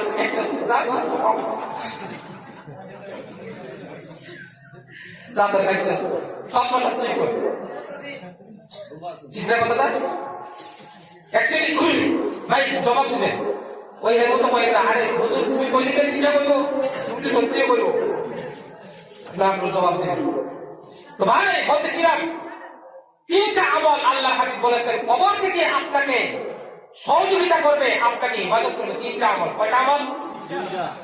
এক নাম্বার, যদি তুমি 5 ওয়াক্ত নামাজ যদি সঠিক পথে পড়ে যেতে পারো তাহলে 5 ওয়াক্ত নামাজ দিয়ে তোমাকে সহযোগিতা করবে। 2 নাম্বার, এশার নামাজের পরে সূরা মুলুকটা তুমি সুন্দরভাবে প্রতিদিন তেলাওয়াত করবে। সূরা মুলুক নূরের একটা পাখি হইয়া কবর মধ্যে গিয়ে তোমাকে কবরের মধ্যে ছায়া দিবে। বেশি বেশি করে তুমি দান করবে, সদকা দিবে। এই সদকা নূরের পাখি হইয়া তোমার মাথার উপরে ছায়া দিবে। আর ফেরেশতাকে বলবে ফেরেশতা খবরদার এটা হল আমার বন্ধু, আমার বন্ধুর উপরে তুমি কোন ধরনের হামলা দিও না। আল্লাহ তাআলা নিজেই ওয়াজ করে বলেন ওয়া আম্মা মান আ'তা ওয়াত্তাকা ওয়া সাদ্দাকা বিল হুসনা ফাসানুয়াসসিরুহু লিল ইউসরা। যারা নাকি আল্লাহর পথে দান করেছে এবং আল্লাহকে ভয় করেছে, আল্লাহর কথাগুলোকে সত্য বলে মেনে নিয়েছে, তাদের দুনিয়া এবং আখিরাতে যত মুসিবত আছে আমি আল্লাহ তাআলা তার মুসিবত গুলোকে কুদরতি হাত দিয়ে আমি আল্লাহ দূর করে দেই। চিৎকার দিয়ে বলেন সুবহানাল্লাহ। ভাই কবরে যাচ্ছি আমরা সবাই, আজকে রাত্রে যদি মন চলে আসে কালকে তো আমি আপনি কবরে যাচ্ছি। সে কবরে কেউ থাকবে না, যেখানে মা থাকবে না, বাবা থাকবে না, ভাই নাই, বন্ধু নাই, বাতি নাই, সাথে নাই, কিচ্ছু নাই, কেউ নাই। সে কবরের সহযোগিতার জন্য, বন্ধুর জন্য, সাহায্যের জন্য বেশি বেশি কথা করবো আমরা। আমি একজন মুসলিম মানুষ, আমি এতটুক আসলে এখানে আমি আপনাদের কাছে এই মাদ্রাসার জন্য 10টা লোক চাইতেছি, 1,000 করে টাকা দিবেন। টাকা দিয়ে বলবেন হুজুর যেহেতু বলছেন কবরের মধ্যে সদকায় সহযোগিতা করে, আপনার ওয়াজটা শুনে এই 10টা লোক আমরা 1,000 করে সহযোগিতা করে গেলাম। ইনশাআল্লাহ 10টা লোক আমি চাই কবরের বন্ধু হিসাবে, কবরের সাথী হিসাবে আমি 1,000 টাকা করে কোরবান করি। আমি শুনেছি মাশাআল্লাহ আপনারা অনেক দিয়েছেন আলিম উলামার কাছে, আলিম উলামারা নিয়েছে, দোয়া করেছে। তা আমি আর খালি দিতাম কেন? আমিও কমপক্ষে সাক্ষী হয়ে যাই। সোনামুড়া থেকে আসছি, আমিও সাক্ষী আল্লাহর কাছে মুসাফির হয়ে 10টা লোক চাই 1,000 করে মাদ্রাসাতে টাকা দিবেন। ইনশাআল্লাহ আমি আল্লাহর কাছে একটু দোয়া করব। গভীর রাত্রে তো আল্লাহর দরবারে কবুল হয়, গভীর রাত্রে তো আল্লাহর কাছে কবুল হয়। সর্বপ্রথম কোন ভাইটা আছেন সর্বপ্রথম 1,000 টাকা দিবেন, যে বলবেন যে হুজুর আমি ইনশাআল্লাহ 1,000 আমি দিব ইনশাআল্লাহ। মাশাআল্লাহ। কি নাম ভাই? মতিউর রহমান। কি সুন্দর নাম, মতি, এজাতকারী, আনুগত্যকারী, কত সুন্দর নাম। বাড়ি কোথায় ভাই? লোকের একটা তো দেওয়ার দরকার নেই, দরকার যদি দিব এবার আপনি এটা বন্ধ করে দিতে পারেন, বন্ধ করে দিতে পারেন তো কালেকশনের পার্ট। من يهده الله فلا مضل له ومن يضلله فلا هادي له ونشهد أن لا إله إلا الله وحده لا شريك له ونشهد أن سيدنا ونبينا وشفيعنا ومولانا محمدا صلى الله عليه وسلم صلى الله عليه وسلم عبده ورسوله الذي أرسله بالحق بشيرا ونذيرا وداعيا إلى الله بإذنه وسراجا منيرا فقد قال الله تعالى في كلامه المجيد والفرقانه الحميد সবার সাথে প্রাণ খুলে উচ্চ আওয়াজে তেলাওয়াত করুন আউযু বিল্লাহি মিনাশ শাইতানির রাজীম বিসমিল্লাহির রাহমানির রহিম ওয়ালাকাদ আতাইনা لقمان الحكمة أن اشكر لله ومن يشكر فإنما يشكر لنفسه ومن كفر فإن الله غني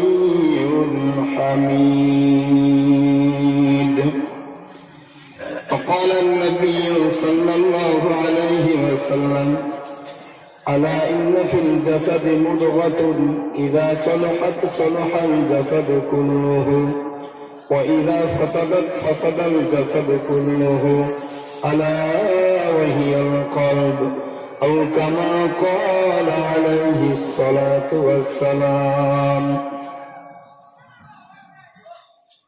وقال تعالى مخبرا وآمرا إن الله وملائكته يصلون على النبي يا أيها الذين آمنوا صلوا عليه وسلموا تسليما اللهم صل على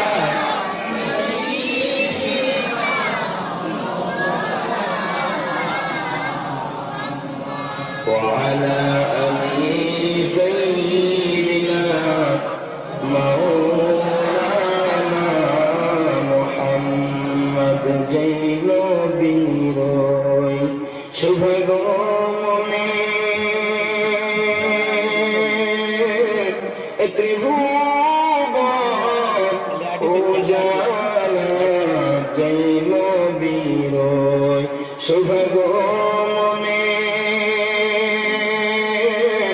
ত্রিভুবন উজালা সেই নবীজির দরুদ পড়ে মিটাই মনের প্রেম জানা আল্লাহুম্মা সাল্লি আলা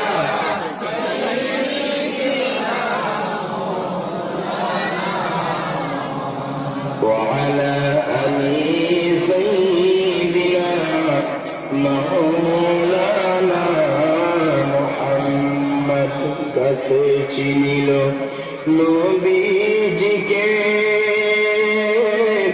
মাঝে চিনিল নবীকে গাছে চিনিল নবীজিকে মাঝে চিনিল নবীকে উম্মত হইয়া চিনলাম না কো চিনল মনের হরিণী আল্লাহুম্মা সাল্লি আলা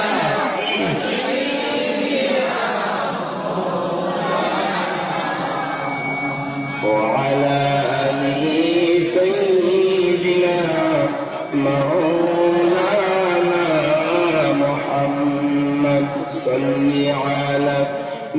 محمد